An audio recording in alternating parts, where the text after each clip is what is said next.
ગુણાતીતાનંદ સ્વામી એકવાર કથા કરતા હતા અને સ્વામી એ વખતે સામે બેઠેલા હરિભક્તોને પ્રશ્ન પૂછ્યો. માવાભાઈ નામના એક જ્ઞાની ભક્ત સામે બેઠા હતા. ગુણાતીતાનંદ સ્વામીએ કીધું, માવાભાઈ, આખી દુનિયા શું કરે છે? એક વાક્યમાં જવાબ આપો. હવે કેટલો અઘરો પ્રશ્ન છે, કારણ કે આખી દુનિયામાં લોકો કેટલા બધા પ્રકારની પ્રવૃત્તિઓ કરે છે. સવારથી ઉઠે અને રાત્રે સૂવે ત્યાં સુધીમાં ખેડૂતની પ્રવૃત્તિ જુદી અને શિક્ષકની જુદી, ડોક્ટરની જુદી ને એન્જિનિયરની જુદી, નેતાની જુદી ને મજૂરની જુદી. હવે હજારો પ્રકારની પ્રવૃત્તિઓ જગતમાં થાય છે. એક વાક્યમાં કેમ જવાબ આપી શકાય? પણ માવા ભગત બહુ જ્ઞાની હતા. એમણે એક વાક્યમાં જવાબ આપી દીધો કે સ્વામી, આખી દુનિયા છે ને બે જ વાના કરે છે. એક તો ધૂળમાંથી ધાન કરે છે અને ધાનમાંથી ધૂળ કરે છે. હવે આખી દુનિયાની પ્રવૃત્તિ વિચારો, માણસ કરે છે શું સવારથી સાંજ સુધી? દોડા દોડી કરે છે, પણ છેલ્લે તો કાં તો પોતાના માટે, પોતાના કુટુંબીના ભરણ પોષણ માટેની પ્રવૃત્તિ કરે છે, એટલે કે ધૂળમાંથી ધાન કરે છે. અને ખાધા પછી ધાનમાંથી ધૂળ તો થવાની જ છે. તો આટલું તો બધા પશુઓ પણ કરે છે. બધા એ લોકો પણ પોતાના ભરણ પોષણ પૂરતી પ્રવૃત્તિ તો કરી લે છે. આહાર નિદ્રા ભયમૈથુ નમચ સામાન્ય મેતત પશુભીર નરાણા. ભેંસ જન્મી અને માણસ જન્મ્યો. ભેંસે ખાધું પીધું, માણસે ખાધું પીધું. ભેંસ મોટી થઈ, માણસ મોટો થયો. ભેંસને છોકરા થયા, માણસને છોકરા થયા. ભેંસ મરી ગઈ, માણસ મરી ગયો. તો ભેંસમાં માણસમાં કઈ ફેર ખરો? આટલું તો બધા જ કરે છે. એટલે જીવન નિર્વાહ પૂરતું જ માણસના મનુષ્ય દેહનું પ્રયોજન નથી. એ આપણા શાસ્ત્રોએ આપણને પહેલા સમજાવ્યું કે આપણે શેના માટે છીએ, આપણે શું કરવાનું છે ને અંતિમ લક્ષ્ય શું છે. વ્યાસજી આપણને શાસ્ત્રનો સાર કાઢીને આપ્યો, ધ્યેયો નારાયણો હરિહી, કે છેલ્લે તો આપણે બધાએ ભગવાનની અંદર જોડાવાનું છે. અને ભાગવત મહાપુરાણની અંદર સૌથી વધારે પ્રતિપાદન આ ભગવાનના સ્વરૂપનું કરવામાં આવ્યું. ગઈકાલે આપણે જોયું કે ભગવાનના સ્વરૂપનો આશરો ન થાય ત્યાં સુધી અશાંતિ મળતી નથી.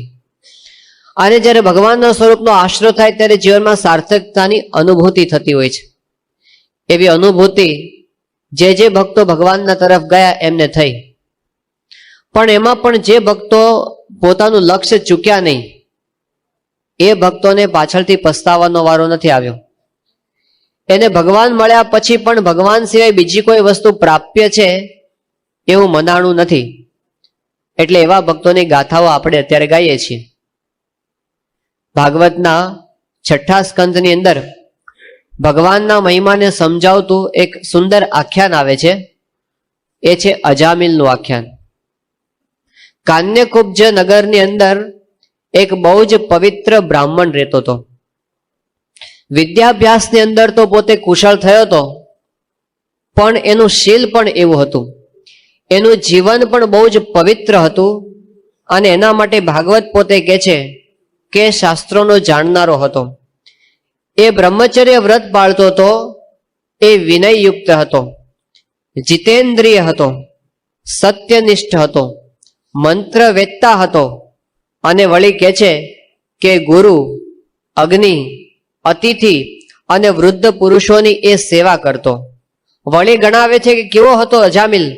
તો અહંકાર રહિત હતો, હિતકારી હતો અને કોઈના દોષ ક્યારેય ન જોતો. આવો સદગુણ વાળો બ્રાહ્મણ એ અજામિલ હતો. પણ અજામિલના જીવનમાં એક એવો પ્રસંગ આવી ગયો કે એના આખા જીવનમાં એક બહુ મોટો વળાંક આવ્યો. એક વખત પોતે દેવની પૂજા કરવા માટે જંગલમાંથી પુષ્પો લઈને પાછો આવતો હતો. ત્યાં એમની નજર પડી કે એની આગળ એક કુલટા સ્ત્રી એ જતી હતી અને એની સાથે એક શુદ્ર પુરુષ એ બીભત્સ વ્યવહાર કરતો હતો. આ બધું એને જોયું અને જોતા વેત એના મનની અંદર વિકારો ઉત્પન્ન થવા માંડ્યા અને એના હૃદયની અંદર વાસનાના ભયંકર વિચારો ઉદય થયા. એ બ્રાહ્મણ શુદ્ધ હતો ને પવિત્ર હતો, પણ એનું અંતઃકરણ એકવાર ખરાબ દ્રશ્ય જોવાથી ભ્રષ્ટ થઈ ગયું. પછી તો એની પરિસ્થિતિ એવી થઈ કે એને સૂતા બેઠતા જાગતા પેલી સ્ત્રી જ દેખાય. એનાથી પછી રહેવાયું નહીં અને એ સ્ત્રીની સાથે એ પણ પોતે આ ખરાબ વ્યવહારની અંદર જોડાયો અને ધીમે ધીમે કરતા એણે પોતાના કુલના બધા સદાચાર મૂકી દીધા. એમણે ભગવાનનું પાઠ પૂજા કરતી એ બધું છોડી દીધું. એણે ભજન છોડી દીધું, શાસ્ત્રોનો અભ્યાસ છોડી દીધો, ધર્મનો વ્યવહાર છોડી દીધો અને પોતાના જ ઘરની બધી સંપત્તિ એમણે પેલી સ્ત્રીને અર્પણ કરી દીધી. પછી તો એને રાજી કરવા માટે જ પ્રયત્ન કરે કે એ કેમ રાજી થાય. એને રાજી કરવા માટે ધન લાવવું પડે. ધન તો એની પાસે હતું નહીં, એટલે પછી ચોરી, લૂંટફાટ, હિંસા આવા બધા રસ્તે વળી ગયો અને એક અત્યંત હલકી કક્ષાનું જીવન એ બ્રાહ્મણનું બની ગયું. આવીને આવી રીતે એને જીવન પસાર કર્યું અને એમ કરતા કરતા એ સ્ત્રી થકી શ્રીમદ ભાગવત કહે છે કે એને 10 પુત્રો થયા. 88 વર્ષની એની અવસ્થા થઈ અને જીવનમાં છેલ્લી અવસ્થા આવી, એ મરણ પથારીએ પડ્યો. એના સૌથી નાના દીકરાનું નામ સંતોએ નારાયણ પાડ્યું હતું. કોઈ સંત મળી ગયા હતા એને અને નાના દીકરાનું નામ એને નારાયણ પાડ્યું હતું. આ નારાયણ એને બહુ વાલો હતો. જ્યારે જ્યારે એને કંઈ કામ પડે તરત નારાયણને બોલાવે.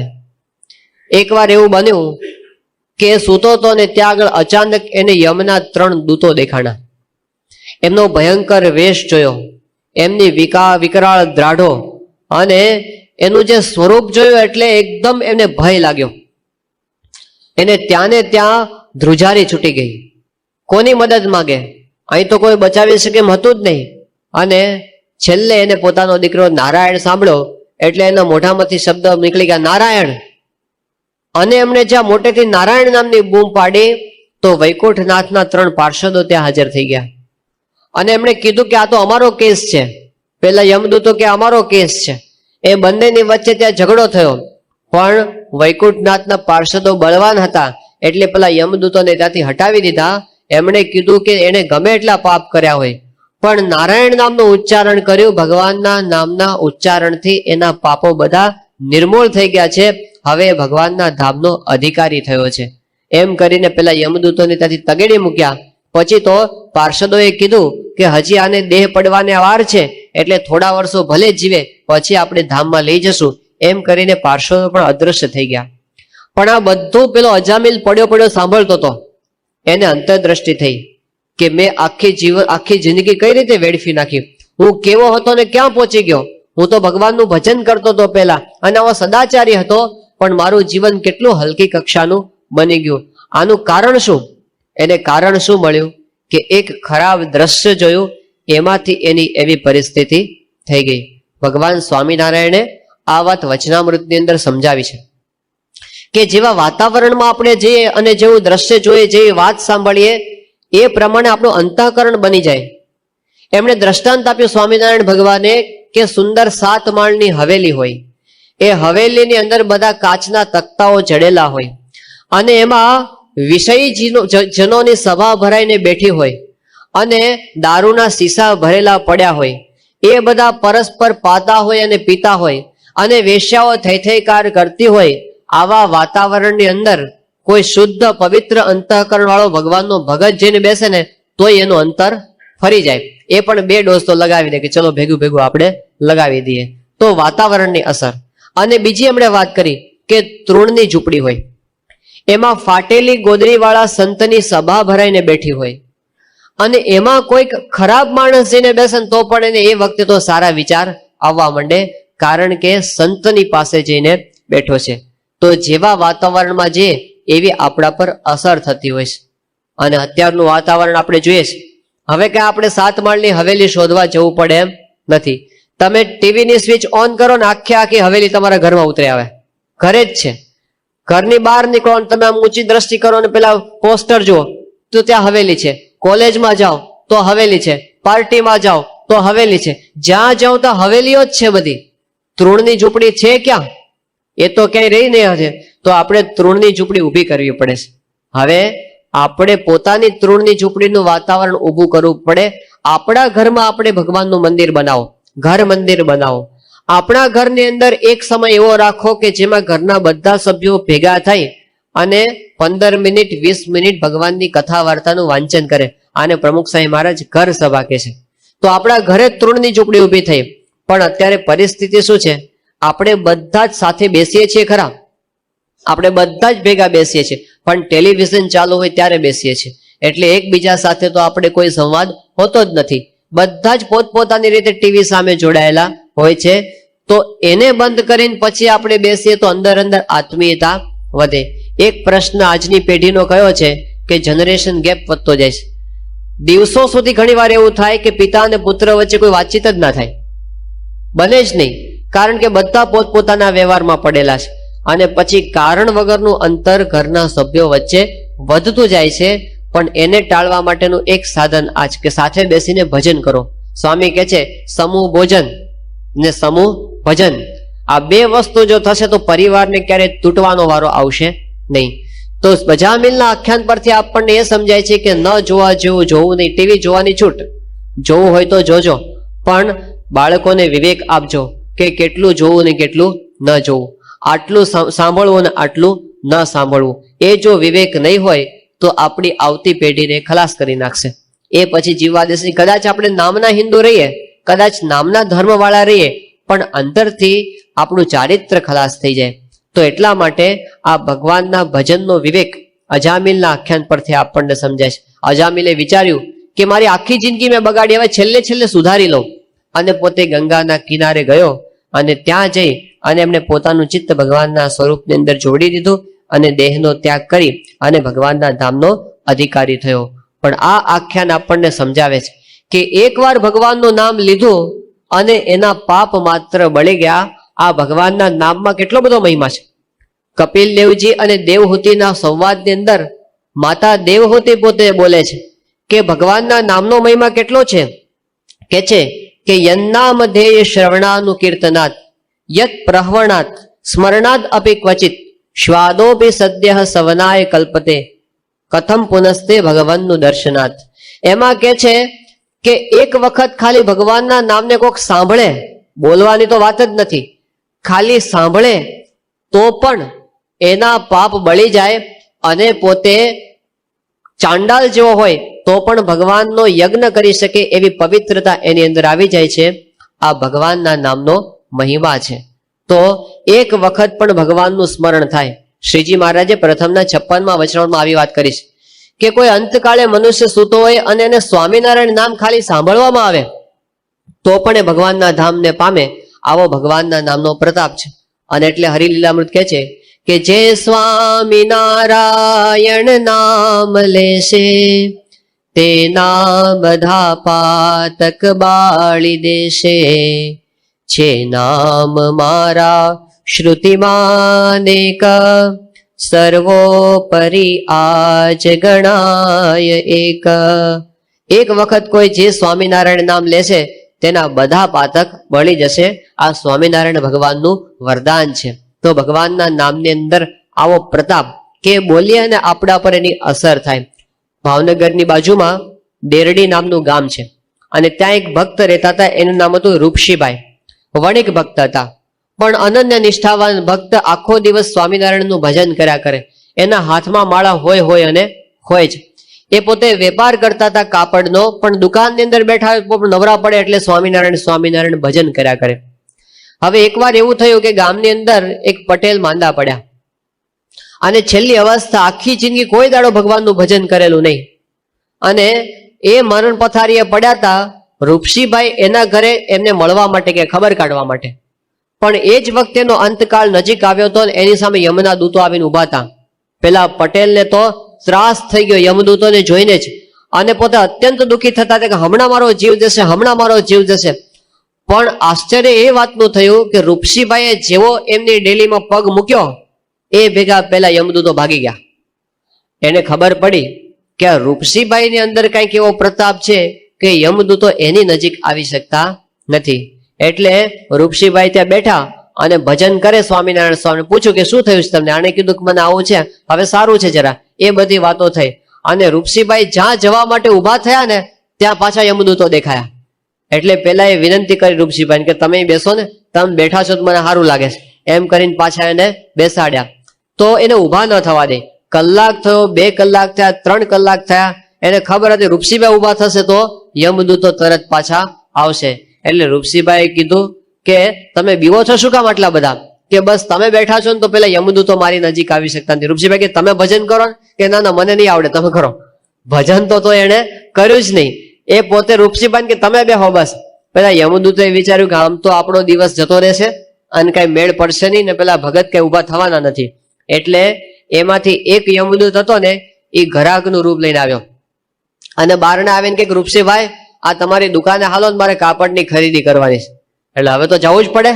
એ ઉભા થયા ને જેવા રૂપસીભાઈ બહાર ગયા એવા પેલા 2 યમદૂતો લઈને પેલાના જીવને ખેંચીને જતા રહ્યા.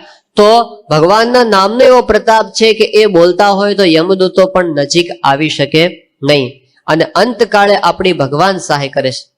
આપણી અંદર ગમે એટલી સંપત્તિ કે આવડત હોય પણ અંતકાળે એ સંપત્તિ કાંઈ કામ આવતી નથી. પેલો આવે છે ને લાઈફ ઇન્સ્યોરન્સ કોર્પોરેશન, LIC, એ આપણને શું કહે છે કે અમે તમને ઇન્સ્યોરન્સ આપીએ. શું ઇન્સ્યોરન્સ આપીએ કે તમે મરી જાઓ પછી તમારા સગા સંબંધીને અમે અમુક રકમ આપશું. આવો ઇન્સ્યોરન્સ આપણને આપે, સારી વસ્તુ છે. પણ એવો કોઈ ઇન્સ્યોરન્સ આપી શકે છે કે આપણે મરીએ પછી આપણને કામ લાગે? એવો કોઈ ઇન્સ્યોરન્સ કંપની આ દુનિયામાં થઈ છે? એ ઇન્સ્યોરન્સ કંપની આ ભગવાનનું ભજન છે. શ્રીજી મહારાજે વાત કરી છે ને કે અંતકાળે મારા જનને જરૂર તેડવા આવવું, બિરુદ મારું એના બદલે સર્વે જનને જણાવવું. અંતકાળે મારા ભક્તને હું જરૂર તેડવા આવું છું, આ બિરુદ મારું ક્યારેય બદલાતું નથી.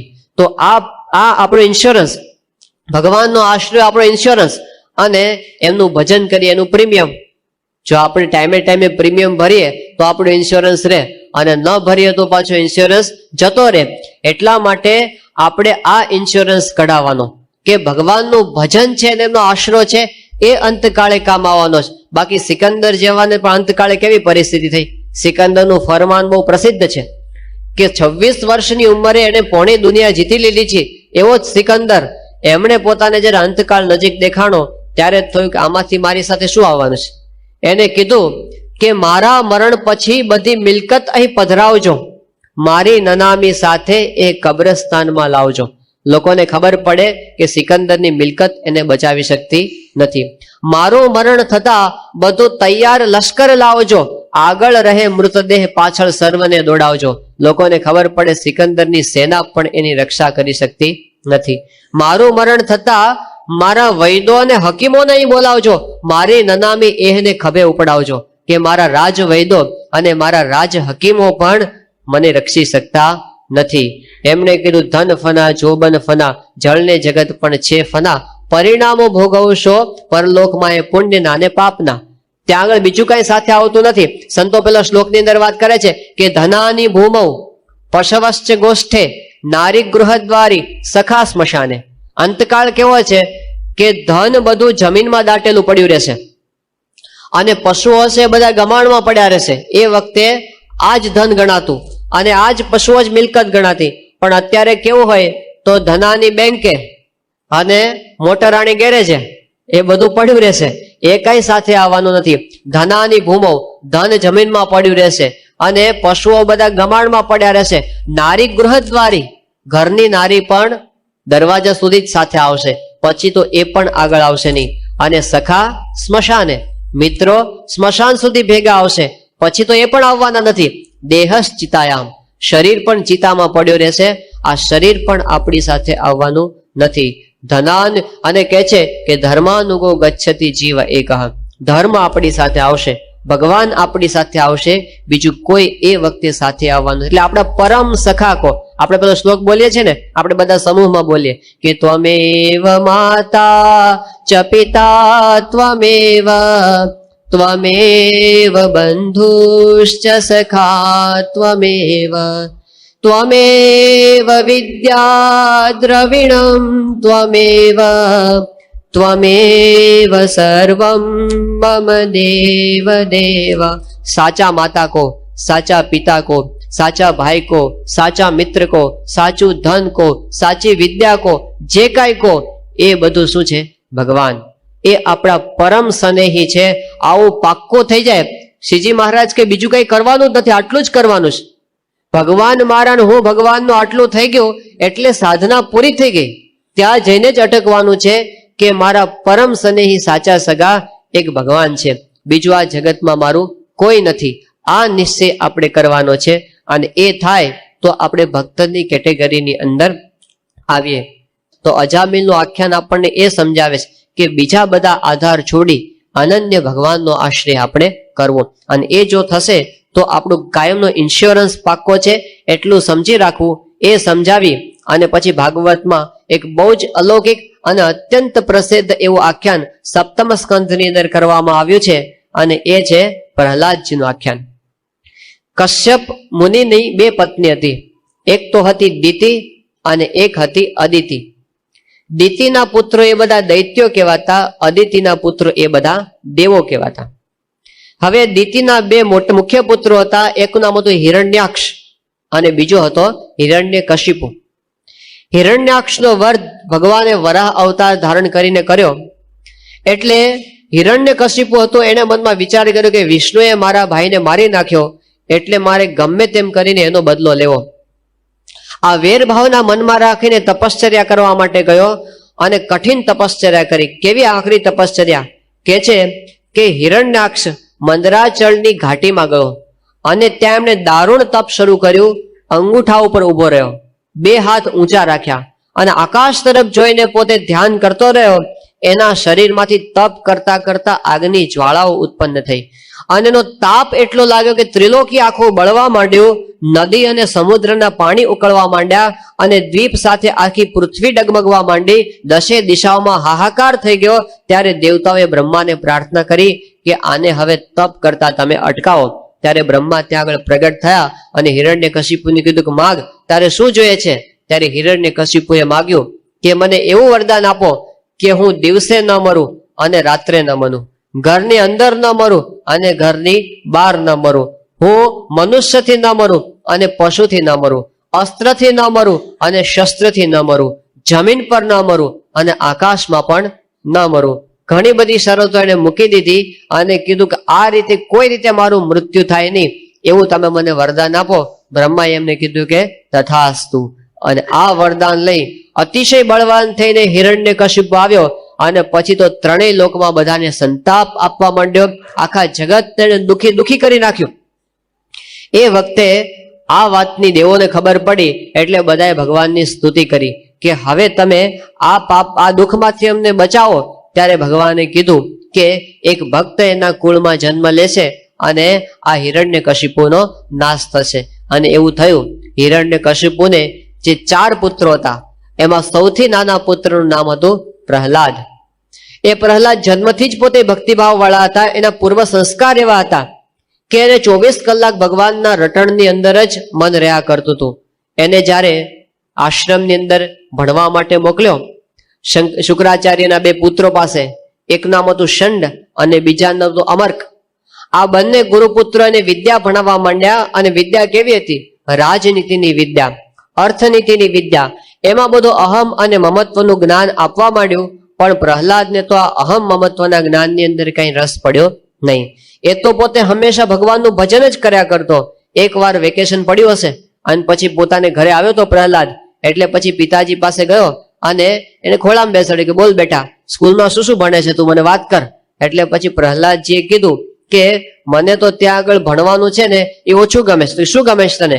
કે મને તો અહમ મમત્વ છોડી અને વિષ્ણુનું ભજન કરવું એ ગમે છે. એટલે હિરણ્યકશિપુને લાગ્યું કે કોક શત્રુ પક્ષનો બ્રાહ્મણ આ આશ્રમમાં ઘૂસી ગયો લાગે છે અને મારા પુત્રને ઊંધું શીખવાડે છે. તાત્કાલિક મીટિંગ બોલાવી અને શંડ અને અમર્કને બોલાવ્યા અને કીધું કે મારા દીકરાને ઊંધું કોણ ભણાવે છે? એટલે પહેલાએ કીધું કે અમે તો આવું કઈ એને શીખવાડ્યું નથી, કે હવે પાછો લઈ જાઓ અને ધ્યાન રાખો કે એને કોઈ ઊંધું જ્ઞાન ન શીખવાડી દે. કે સારું, હવે બરાબર ધ્યાન રાખશું. ફરીવાર ગુરુના આશ્રમની અંદર એને લઈ જવામાં આવ્યો અને ત્યાં આગળ પોતે ઘણું બધું ભણ્યો. જ્યારે ભણીને પાછો આવ્યો અને પદવીદાન સમારંભ થઈ ગયો, કોન્વોકેશન ડે, અને જ્યારે પાછો આવ્યો ત્યારે ફરી વખત પિતાએ એને બોલાવ્યો અને પોતાના ખોળામાં બેસાડીને પૂછ્યું, બોલ બેટા, તું શું ભણીને આવ્યો? ત્યારે પ્રહલાદજી પોતે કહે છે કે હું શું ભણ્યો કે શ્રવણમ કીર્તનમ વિષ્ણુ સ્મરણમ પાદ સેવનમ અર્ચનમ વંદનમ દાસ્યમ સખ્યમ આત્મનિવેદનમ. કે છે કે હું શું શીખ્યો? તો 9 પ્રકારની ભક્તિ શીખ્યો. શ્રવણમ શ્રવણ ભક્તિ, કીર્તનમ કીર્તન ભક્તિ, વિષ્ણુ સ્મરણમ ભગવાનની સ્મરણ ભક્તિ, પાદ સેવનમ સેવા ભક્તિ, અર્ચનમ પૂજા કરવાની ભક્તિ, વંદનમ પ્રણામ કરવાની ભક્તિ, દાસ્યમ દાસ ભાવની ભક્તિ, સખ્યમ મિત્ર ભાવની ભક્તિ અને આત્મનિવેદનમ સર્વસ્વ સમર્પણની ભક્તિ. આવી ભક્તિ હું શીખીને આવ્યો. અને આ સાંભળ્યું હિરણ્યકશિપુ એકદમ ગુસ્સે થઈ ગયા અને ગુરુપુત્રોને બોલાવ્યા કે તમે બધા નીચ છો, નમક હરામ છો, મારા દીકરાને હું ઊંધું ઊંધું ભણાવ્યું છે. ત્યારે પેલા ગુરુપુત્રએ કીધું કે મહારાજ, અમે એને કાંઈ શીખવાડ્યું નથી, આ તો એના સ્વાભાવિક જન્મજાત સંસ્કાર એવા છે કે અમે કાંઈ શીખવાડીએ કંઈ ચડતું નથી અને એની જૂની કેસેટ ભૂસાતી નથી. એટલે પછી હિરણ્યકશિપુ હતો, એને કીધું કે આ શીખો ક્યાંથી તું? ત્યારે પેલા એ કીધું પ્રહલાદે કે હું તો મહાત્માઓના ચરણની કૃપાથી આ બધું શીખ્યો છું. આવું કીધું એટલે હિરણ્યકશિપુ એકદમ ગુસ્સે થઈ ગયો અને દીકરાને નીચે પટક્યો, પછાડ્યો, કીધું લઈ જાઓ, આ કોઈક શત્રુનો જ માણસ લાગે છે અને પોતાના કાકાને મારનાર શત્રુ એનું જ પોતે ભજન કરે છે, માટે નક્કી વિષ્ણુએ મારા ઘરમાં પુત્ર રૂપે અવતાર લીધો લાગે છે. આને અત્યારે ને અત્યારે મારી નાખો. જેમ શરીરમાં જે અંગમાં રોગ થયો હોય એ રોગને જો કાપી ના નાખીએ અંગને, તો પછી આખા શરીરની અંદર એ સડો પ્રવર્તે. એમ આ સડો છે મારા કુળની અંદર. આ તો દૈત્ય કુળના નંદન વનની અંદર એક કાંટાળો બાવળ ક્યાંકથી આવી ગયો છે, આને તમે અત્યારે ને અત્યારે મારી નાખો. એમ કરીને એમને આદેશ આપી દીધો કે તમારે જે કરવું એ કરો. અને બધા દૈત્યો આવ્યા ચારે બાજુથી, ભયાનક શસ્ત્રધારી, મારો મારો કરતા આવ્યા. પણ એ વખતે પણ પ્રહલાદજી પોતે નિર્ભય હતા. એનું મન તો પરમાત્માની અંદર હતું. અને પછી કેવા કેવા ઉપાયો કર્યા કે પ્રહલાદજીને હાથીના પગ તળે દબાવવામાં આવ્યા. એક નાનકડો કુસુમ બાળક, પણ કોમળ બાળક, એના ઉપર હાથીના પગ મુકાવવામાં આવ્યા. પણ આશ્ચર્યની વાત એ કે હાથીથી પણ એ મર્યો નહીં, એને કાંઈ અસર જ ન થઈ. ત્યારે પછી કીધું કે આને ઝેરી સાપ સાથે નાખો. ઝેરી સાપ કરડાવ્યા તો પણ કાંઈ થયું નહીં. પછી તો પુરોહિતોએ યજ્ઞ કરીને કૃત્યાઓ ઉત્પન્ન કરી કે આને મારી નાખો, પણ કૃત્યાઓ પણ કાંઈ કરી શકી નહીં. એને પહાડ ઉપરથી નીચે ફેંકવામાં આવ્યો તો પણ એની અસર થઈ નહીં. શંબરાસુરે પોતાની માયા પ્રવર્તાવી તો પણ એના પર અસર ન થઈ. એને અંધારી કોટડીમાં નાખવામાં આવ્યો તો પણ કાંઈ અસર ન થઈ. એને ઝેરવાળું અન્ન ખવડાવવામાં આવ્યું તો પણ કાંઈ અસર ન થઈ. એને કેટલા બધા મહિનાઓ સુધી ભૂખ્યો રાખવામાં આવ્યો તો પણ એને કાંઈ ન થયું. એને બરફમાં નાખવામાં આવ્યો, એને આગમાં નાખવામાં આવ્યો, એને સમુદ્રમાં નાખવામાં આવ્યો, એને આંધીમાં નાખવામાં આવ્યો, અને છતાં પણ રામ રાખે તેને કોણ ચાખે? એના ઉપર કોઈ જાતની અસર જ નથી.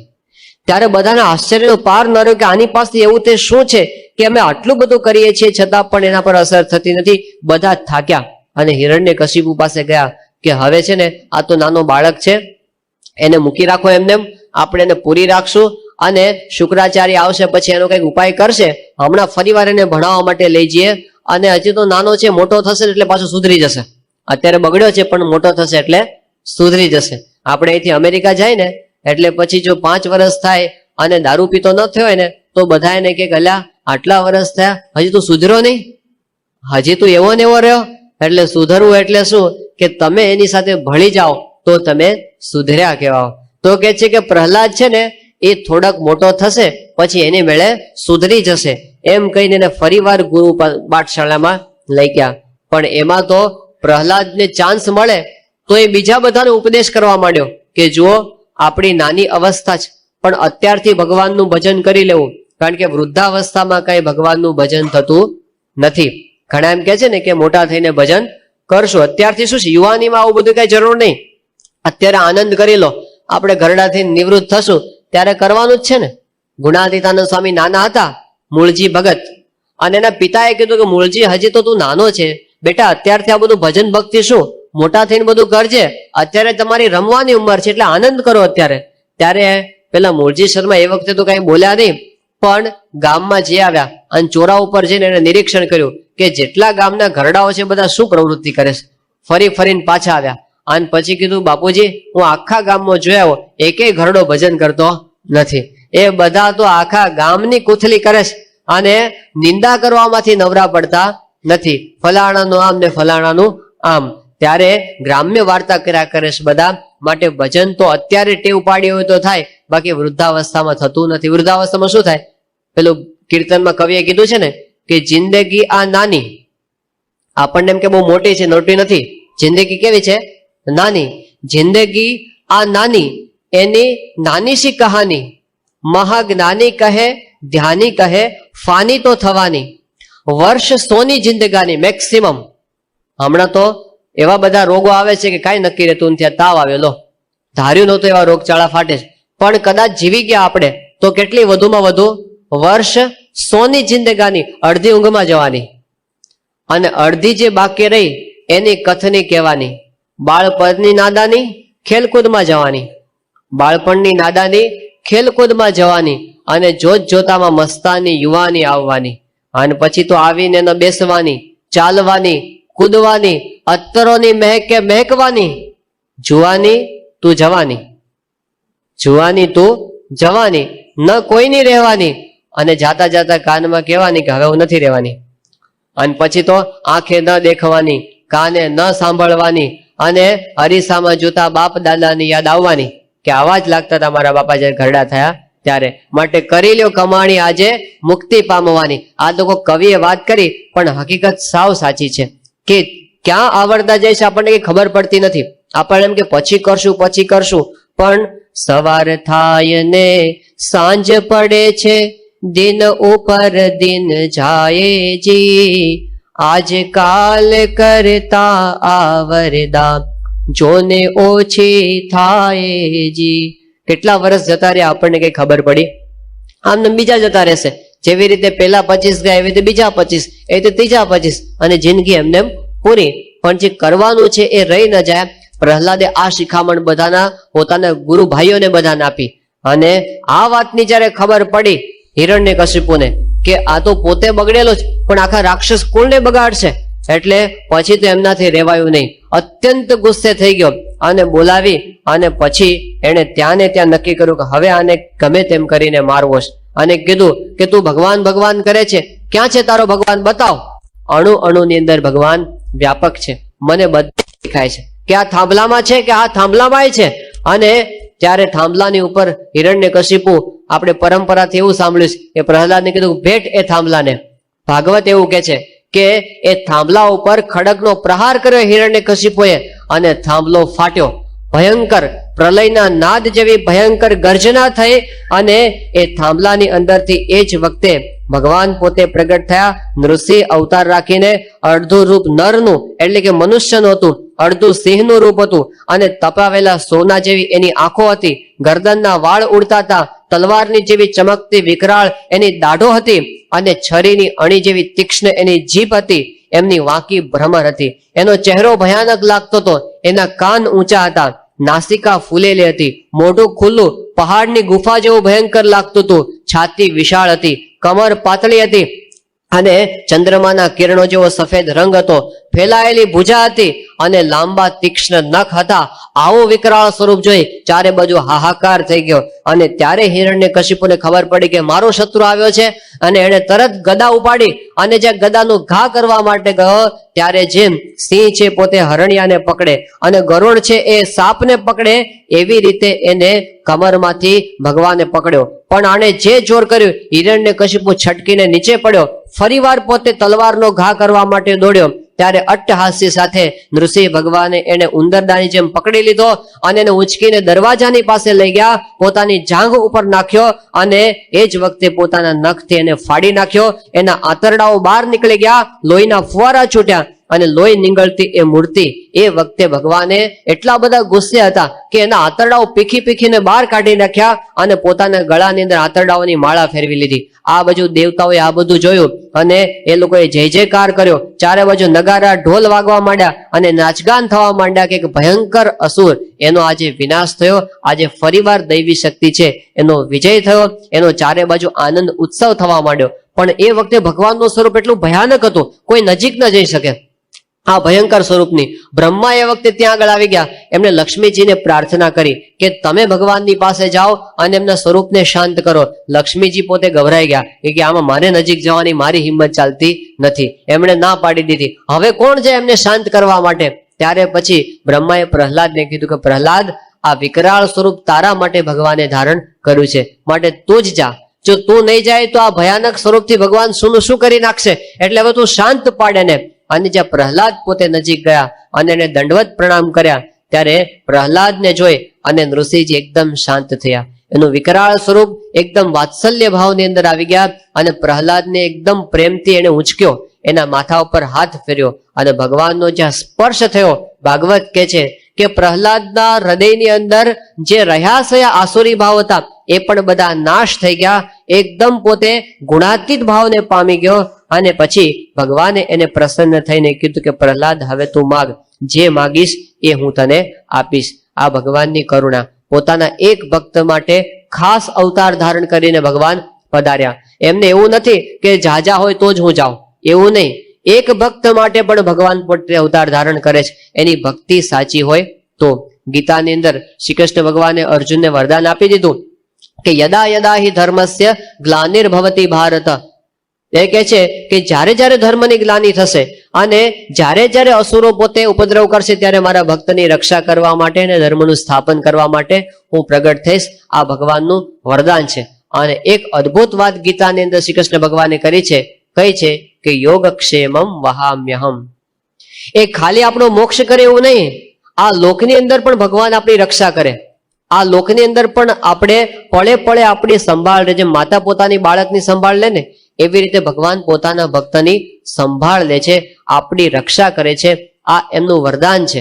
અને એટલે સામળદાસ કવિએ ગાયું છે કે હરિને ભજતા હજો કોઈની લાજ, જતા નથી જાણી રે, જેની સુરતા શામળિયાની સાથ, વદે વેદવાણી રે.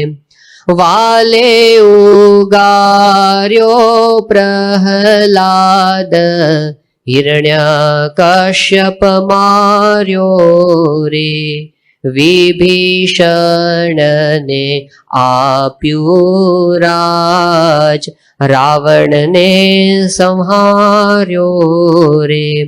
વાલે નરસિંહ મહેતાને હાર, હાથો હાથ આપ્યો રે, ધ્રુવને આપ્યું અવિચળ રાજ, પોતાનો કરી સ્થાપ્યો રે.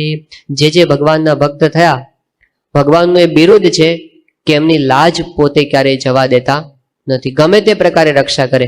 એમનો આશરો થયો એટલે પછી બીજાની આપણે કઈ ચિંતા રહેતી નથી, એને બીજાનો ભાર ન રહે, દુઃખ ન રહે, એને પછી હતાશા નિરાશા ના આવે. નહીતર આપણે ઘણી વખત વેમની અંદર ચડી છીએ, અંધશ્રદ્ધાની અંદર ચડી છીએ.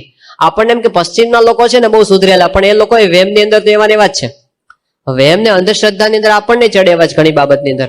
1994 સાલમાં જયારે પ્રમુખ સાહેબ મહારાજ લંડન થી અમેરિકા જતા હતા, એ વખતે પ્લેનની અંદર પેલું વર્જિન એરલાઇન્સનું પ્લેન હતું, અને એ પ્લેનની અંદર 10 નંબરની સીટ આવે, પછી 11 નંબરની સીટ આવે, પછી 12 નંબરની સીટ આવે, પછી 14 નંબરની સીટ. 13 નંબરની સીટ જ નહીં. કે કેમ કે 13 નંબર છે ને અપશુકનિયાળ કહેવાય. તો ત્યાં આગળ પણ આવી માન્યતા છે. ઘણા બધા હોટેલની અંદર ને મોટેલની અંદર 13 નંબરની રૂમ જ ના હોય, કારણ કે લોકો રહેવા તૈયાર ના થાય. 13 નંબરમાં અમારે રહેવું નથી. તો શુકન અને અપશુકન એની અંદર તો ત્યાં પણ લોકો માને છે. ઘણી વખત મકાનને નંબર આપે, 12 આપે, પછી 12A આપે, 13 ના આપે, પછી 13, પછી 14 આપે, પણ વચ્ચેના માળનો નંબર આપે નહીં. એટલે લોકો સમજે ખરા કે ભલે નંબર નથી આપણું છે તો એ જ ને, એટલે તોય લોકો બીવે.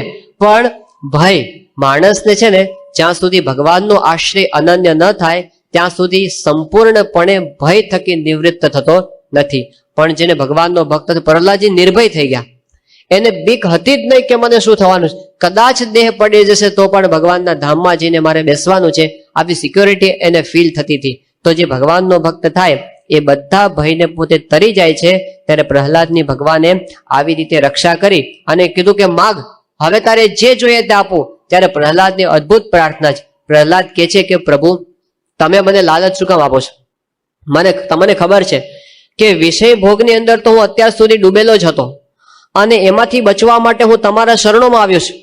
અને હું જાણું છું કે હું જો તમારો ભક્ત થયો છું તો પછી વિષયની અંદર હું જઈશ તો તમારી ભક્તિ હું કરી શકીશ નહીં, માટે તમે મને માગવાનું કહેતા નહીં.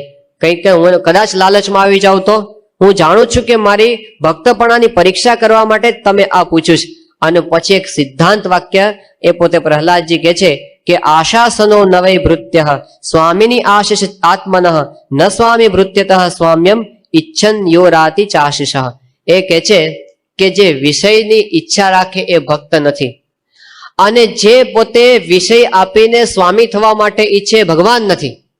આ તો કેટલી મોટી વાત કરી દીધી કે જ્યાં આગળ પરચા પરચીનું પ્રતિપાદન થતું હોય અને એને જ મુખ્ય માનવામાં આવતા હોય એ કહે છે કે ત્યાં આગળ ભગવાનપણું પણ નથી, ત્યાં ભક્તપણું પણ નથી. આ આપણા શાસ્ત્રોનો સિદ્ધાંત છે. ઘણી વખત આપણે આની અંદર ચડી જતા હોય છે કે તમારા ગુરુ પરચા કેટલા આપે એ તમે કહો. આપણે એની આગળથી જોઈ શકતા નથી, પણ તમે ગીતા વાંચો, રામાયણ વાંચો, ભાગવત વાંચો, ઉપનિષદ વાંચો, કોઈ જગ્યાએ સંતનું એવું લક્ષણ નથી બતાવવામાં આવ્યું કે જે પરચા બતાવે ને ભગવાન કહીએ, જે હાથમાંથી કંકુ ખેરવે ને ભગવાન કહીએ અથવા સંત કહીએ, એવું સંતોનું લક્ષણ ક્યાંય નથી. મીરાબાઈ અને નરસિંહ મહેતા, મીરાબાઈ અને નરસિંહ મહેતા કોને લોટરીના નંબર આપે કહો? પણ છતાં એ સંત છે. સંતપણું એવું નથી કે જેની અંદર તમને કંઈક ચમત્કાર બતાવે અથવા દીકરા આપી દે. ભગવાનને સંત દયાળુ છે, એ કૃપા કરીને આપી દે જુદી વસ્તુ છે, પણ એ એનું લક્ષણ નથી. એ તો ચમત્કાર બીજા પણ કોઈક બતાવી શકે, એમાં આધ્યાત્મિકતા નથી. ઘણી વખત આ માર્ગે ચડી જાય એટલે ધુતારા લોકોને પણ ઢોંગ કરવાનું સૂજે કે આવું કરીએ તો લોકો આપણને માને છે, એવું થઈ જાય ને. એક લેખકે પોતાના અનુભવનો પ્રસંગ લખેલો કે એકવાર એને રાજકોટથી બોટાદથી ભાવનગર જવાનું ટ્રેનમાં બેસીને, તો બોટાદ પોતે ટિકિટ બારી પર લાઈનમાં ઉભા હોય ટિકિટ ખરીદવા માટે, એની આગળ જ એક મહાત્મા હતા અને મહાત્માએ એની નજર સામે 32 ટિકિટો ખરીદી બોટાદથી ભાવનગરની. આમને લાગ્યું કે આ મહાત્માનો સંઘ બહુ મોટો લાગે છે, પણ ભગવાનનું કરવું એવું થયું કે જે ડબ્બામાં એ ભાઈ બેઠા હતા એ જ ડબ્બામાં પેલા મહાત્મા પણ આવીને બેઠા, પણ બીજું કોઈ હતું ને, એકલા હતા. એટલે આને બહુ આશ્ચર્ય થયું કે આટલી બધી ટિકિટો આને લીધી કોના માટે? પછી થયું કે આપણે પારકી પંચાયતમાં આપણે શું પડવું, જવા દો. એમ કરતા કરતા ભાવનગર તો આવી ગયું અને ભાવનગર રેલવે સ્ટેશન પર ઉતર્યા અને પછી ત્યાં જ્યાં બધા પેસેન્જર્સ બહાર નીકળતા હતા આખું ટોળું, અને એમાં પેલા મહાત્મા પણ આગળ ચાલ્યા. એટલે પેલા ટિકિટ ચેકરે ટિકિટ માગી. પેલા મહાત્માએ સામું જ ન જોયું એટલે પેલા ટિકિટ ચેકરે મોટે કીધું, હે મહાત્મા ટિકિટ બતાવો. એટલે પેલા જે મહાત્મા હતા એમ ઉભા રહી ગયા અને કેફમાં કે હમ તો ફકીર હે, ટિકિટ બિકેટમાં હમ કુછ નહીં જાનતે. એટલે પેલો વધારે અકળાયો, આમાં અકડાઈથી જવાબ આપ્યો ને એટલે બંને વચ્ચે ચડસા ચડસી થઈ. અને આવી જયારે બહુ ધમાલ થાય એટલે આપણે ત્યાં ટોળું તરત ભેગું થઈ જાય ને, એટલે 50 માણસ, 100 માણસ, 150 માણસ, 200 માણસ, ચારે બાજુ બધું ટોળું ભેગું થઈ ગયું. શું ચાલે? અને પેલો કઈ રીતે માને નહીં. અને જ્યાં બહુ ચાલ્યું ને અને આને જોયું કે ઘણા બધા માણસો ભેગા થયા છે, એટલે પેલો સામે ગયો, પેલા ફકીર હતા ને, સંત હતા, મહાત્મા હતા, અને કે ક્યાં તેરે કો ટિકિટ ચાહીએ, લે એ ટિકિટ. અને હાથ ઊંચા કરીને આકાશમાંથી 32 ટિકિટનો ઢગલો. અને પેલો તો પગમાં જ પડી ગયો ટીસી કે આ તો કોઈક બહુ મોટા ચમત્કારી સંત લાગે. અને આટલું આખું ટોળું અને પછી એની ભક્તિ છે ચાલુ થઈ ગઈ. આવા ચમત્કારો પણ જગતની અંદર થતા હોય છે, પણ એ ચમત્કારો કેવા લોકો ભોળાય છે આની અંદર. એક બહુ મોટા મહાત્મા પ્રસિદ્ધ છે સાઉથ દક્ષિણ ભારતના, એનો પ્રસંગ તો આવી ગયેલો છે મેગેઝિનની અંદર કે મુંબઈની અંદર બિરાજમાન ફિલ્મના એક્ટર એમના શિષ્ય હતા, એમને ઘરે એનો ઉતારો અને બધા એમના દર્શન કરવા માટે આવા બધા માણસો આવતા હતા એના લેવલના. અને પેલા એક્ટરના બેન આવ્યા અને આવીને પગે લાગ્યા. અને પછી પેલા સંત તો બધા જોતા હતા, મોટા મોટા માણસો બેઠા હતા, એટલે રાજી થઈ એને હવામાં હાથ ફેરવ્યો અને હાથમાં સોનાની વીંટી આવી ગઈ, વીંટી સોનાની. અને આમ દીધી કે લે બચ્ચા લે. એટલે બધા તો વાહ બાબાજીને ક્યાં ચમત્કાર દિખાયા, હવા મેં સે વીંટી નિકાલ કરી દીધી. આમ બધા વાતો કરતા હતા. પણ પેલી સ્ત્રી હતી એને વીંટી તો લઈ લીધી, એ હોશિયાર હશે એટલે એને પોતાના પર્સમાંથી ઓટોગ્રાફ બુક કાઢી અને પછી કીધું કે બાબાજી इसमें जरा आप अपने ऑटोग्राफ दीजिए इसमें. એટલે એને હાથમાં ઓટોગ્રાફ બુક લીધી અને પછી કીધું કે કોઈની પાસે પેન હોય તો મને આપો તો હું इसमें સાઇન કરી આપું. એટલે પેલી બાઈ કે બાબાજી વીંટી નિકાલી, પેન નહીં નિકાલોગે? ના નીકળી. સિલેબસ બહારનો ક્વેશ્ચન આવી ગયો. આવું તો કોર્સમાં હતું જ નહીં. તો આવા નકલી ચમત્કારો બતાવનારા પણ જગતમાં એ આપણો લાભ લે છે, આપણે આ શાસ્ત્રના સિદ્ધાંતોને નથી સમજ્યા, આપણા ભોળપણનો લાભ. અને જ્યાં લોભિયા જાજા હોય ત્યાં ધુતારા ભૂખે મરે નહીં, એ ગુજરાતીમાં કહેવત છે. આવું બધું લોકોનું તંત્ર ચાલતું હોય છે. પણ શાસ્ત્ર તો કહે છે કે ખોટા ચમત્કાર જવા દો, સાચા ચમત્કાર હોય સાચા, એની પણ આધ્યાત્મિક માર્ગમાં કોઈ કિંમત નથી. ત્યાં તો સાધુતાની કિંમત છે, ત્યાં આગળ ભગવાનની ભક્તિની કિંમત છે. બાકી રામકૃષ્ણ પરમહંસ હતા, ગંગાના કિનારે બેઠા હતા. એક માણસ એમની પાસે આવ્યો અને પછી કીધું રામકૃષ્ણ પરમહંસને કે તમને કઈ સિદ્ધિ બિદ્ધિ આવડે છે ચમત્કાર બતાવતા? પરમહંસ કે ના, અમને તો ભજન કરતા આવડે છે, બીજું કઈ અમને આવડતું નથી. ત્યારે પેલા જે સંત પેલા હતા ભાઈ, એ કે દેખો મેં બતાતા હું, એમ કરીને ગંગાના પાણી ઉપર ચાલતો ચાલતો સામે ગયો અને પાણી ઉપર ચાલીને પાછો આવ્યો એની નજર સામે. હવે એને એમ કે રામકૃષ્ણ પરમહંસ મને બહુ અહોભાવની નજરે જોશે, પણ આમણે તો સામું ન જોયું. એટલે પેલા એ કીધું કે તમને ખબર છે કે આ કરવા માટે મેં કેટલો પ્રયત્ન કરેલો છે? કે કેટલો પ્રયત્ન કર્યો? શું કર્યું તે? કે મેં 30 વર્ષ સુધી સાધના કરી અને પાણી ઉપર ચાલવાનું આ ઐશ્વર્ય પ્રાપ્ત કર્યું છે. ત્યારે રામકૃષ્ણ પરમહંસ બોલ્યા કે 30 વર્ષની અંદર 2 આનાનું કામ કર્યું. કે અહીંથી જો જવું હોય ને સામા કિનારે તો 1 આનો થાય છે હોડીમાં બેસીને, અને પાછા આવવાનું હોય તો હોડીમાં બેસીને બીજો 1 આનો. આનાથી વધારે 5 લાય પાણીમાં તરે છે, એનાથી કઈ વિશેષ પ્રાપ્તિ નથી. એમ કરીને એને બેસાડી દીધો. પણ હકીકત એ છે કે ચમત્કારોની અંદર ઝાઝી શ્રદ્ધા રાખવી નહીં, પણ ભગવાનની ભક્તિની અંદર જ્યાં સદગુણો દેખાતા હોય ત્યાં શ્રદ્ધા રાખવી. આ સ્વામિનારાયણ ભગવાને સિદ્ધાંત આપ્યો. શ્રીજી મહારાજના એક સંત હતા વ્યાપકાનંદ સ્વામી, અને વિચરણ કરતા કરતા બોટાદની અંદર ગયા. તો ત્યાં બોટાદમાં હમીર ખાચરના દરબારમાં પહોંચ્યા અને જોયું કે દરબારમાં ઉદાસીનતા હતી બધે. ત્યારે એમને થયું કે કેમ આટલા બધા ઉદાસ છે? કે કોઈએ કીધું કે હમીર ખાચરની ઘોડી મરી ગઈ છે, કે એમાં આટલો બધો શોક કેમ કરો છો બધા? ત્યારે બધાએ કીધું કે બાપુને ઘોડી બહુ વાલી હતી, દીકરા જેવી વાલી હતી. એટલે પેલા સંત તો દયાળુ વ્યાપકાનંદ સ્વામી કીધું ઘોડી ક્યાં છે? કે ચલો આપણે ત્યાં જઈએ. અને જોયું તો ઘોડશાળમાં ઘોડી મરેલી પડી હતી અને બાપુ ત્યાં આગળ આંસુ સારતા હતા. એટલે વ્યાપકાનંદ સ્વામીને દયા આવી કે આ બિચારા બહુ દુઃખી થાય છે ઘોડી, તો ચલો આપણે એને જીવતી કરીએ. તો એક મચ્છર હતું, એનો જીવ લઈને ઘોડીમાં નાખ્યો, ઘોડી થઈ ગઈ જીવતી, ઘોડી ઊભી થઈ ગઈ આખી. એટલે બધા તો બહુ ખુશ થઈ ગયા. આજે વિજ્ઞાન આગળ વધ્યું છે, એટલે હવે તો આંખને ટ્રાન્સપ્લાન્ટ કરે છે, કિડનીને ટ્રાન્સપ્લાન્ટ કરે છે અને હાર્ટને પણ ટ્રાન્સપ્લાન્ટ કરે છે. પણ હજી જીવને ટ્રાન્સપ્લાન્ટ કરે એવું સાયન્સ કરી શક્યું નથી. સ્વામિનારાયણ ભગવાનના પરમહંસ જીવ ટ્રાન્સપ્લાન્ટ કરતા હતા. એટલે પેલો જીવ લઈ અને ઘોડીમાં નાખ્યો, ઘોડી જીવતી થઈ ગઈ. એટલે બધા તો એકદમ ખુશ થઈ ગયા અને વ્યાપકાનંદ સ્વામીનો જય જયકાર થઈ ગયો. હવે આ વાતની ખબર ગરડા પહોંચી શ્રીજી મહારાજ પાસે કે વ્યાપકાનંદ સ્વામીએ ઘોડીને જીવતી કરીશ. તો વ્યાપકાનંદ સ્વામી જયારે વિચરણ કરતા કરતા ગરડા આવ્યા, શ્રીજી મહારાજને ખબર પડી વ્યાપકાનંદ સ્વામી, શ્રીજી મહારાજ ઉભા થઈ ગયા અને મહારાજને દંડવત કરવા માંડ્યા. એટલે વ્યાપકાનંદ સ્વામી દોડ્યા અને મહારાજને ઉભા કર્યા કે મહારાજ આપ શું કરો છો? આ દંડવત કોને કરો છો? મહારાજ કે તમને. કે મહારાજ અમને કરાતા હશે, અમે તો આપના સેવક છીએ. મહારાજ કે સ્વામી તમે તો ભગવાન થયા છો ને, એટલે તમને દંડવત કરવા પડે. વ્યાપકાનંદ સ્વામી કે મહારાજ અમે ક્યાં ભગવાન છીએ, અમે તો તમારા દાસ છીએ. મહારાજ કે તમે મરેલાને જીવતા કરવા માંડ્યા ને, એટલે તમને હવે ભગવાન કેવા પડે. એટલે વ્યાપકાનંદ સ્વામી લાગ્યું મારી કઈક ભૂલ થઈ લાગે છે, કઈક ગોટાળો થયો છે. કે મહારાજ મારી કઈ ભૂલ? મહારાજ કે ભૂલ જ કરીને, આપણે આવું કરવા માટે ક્યાં આવે છે? આ ઘોડીને તમે આજે જીવતી કરી, 5 વર્ષે પાછી મરશે, અને મરશે ત્યારે બાપુને ડબલ દુઃખ થશે.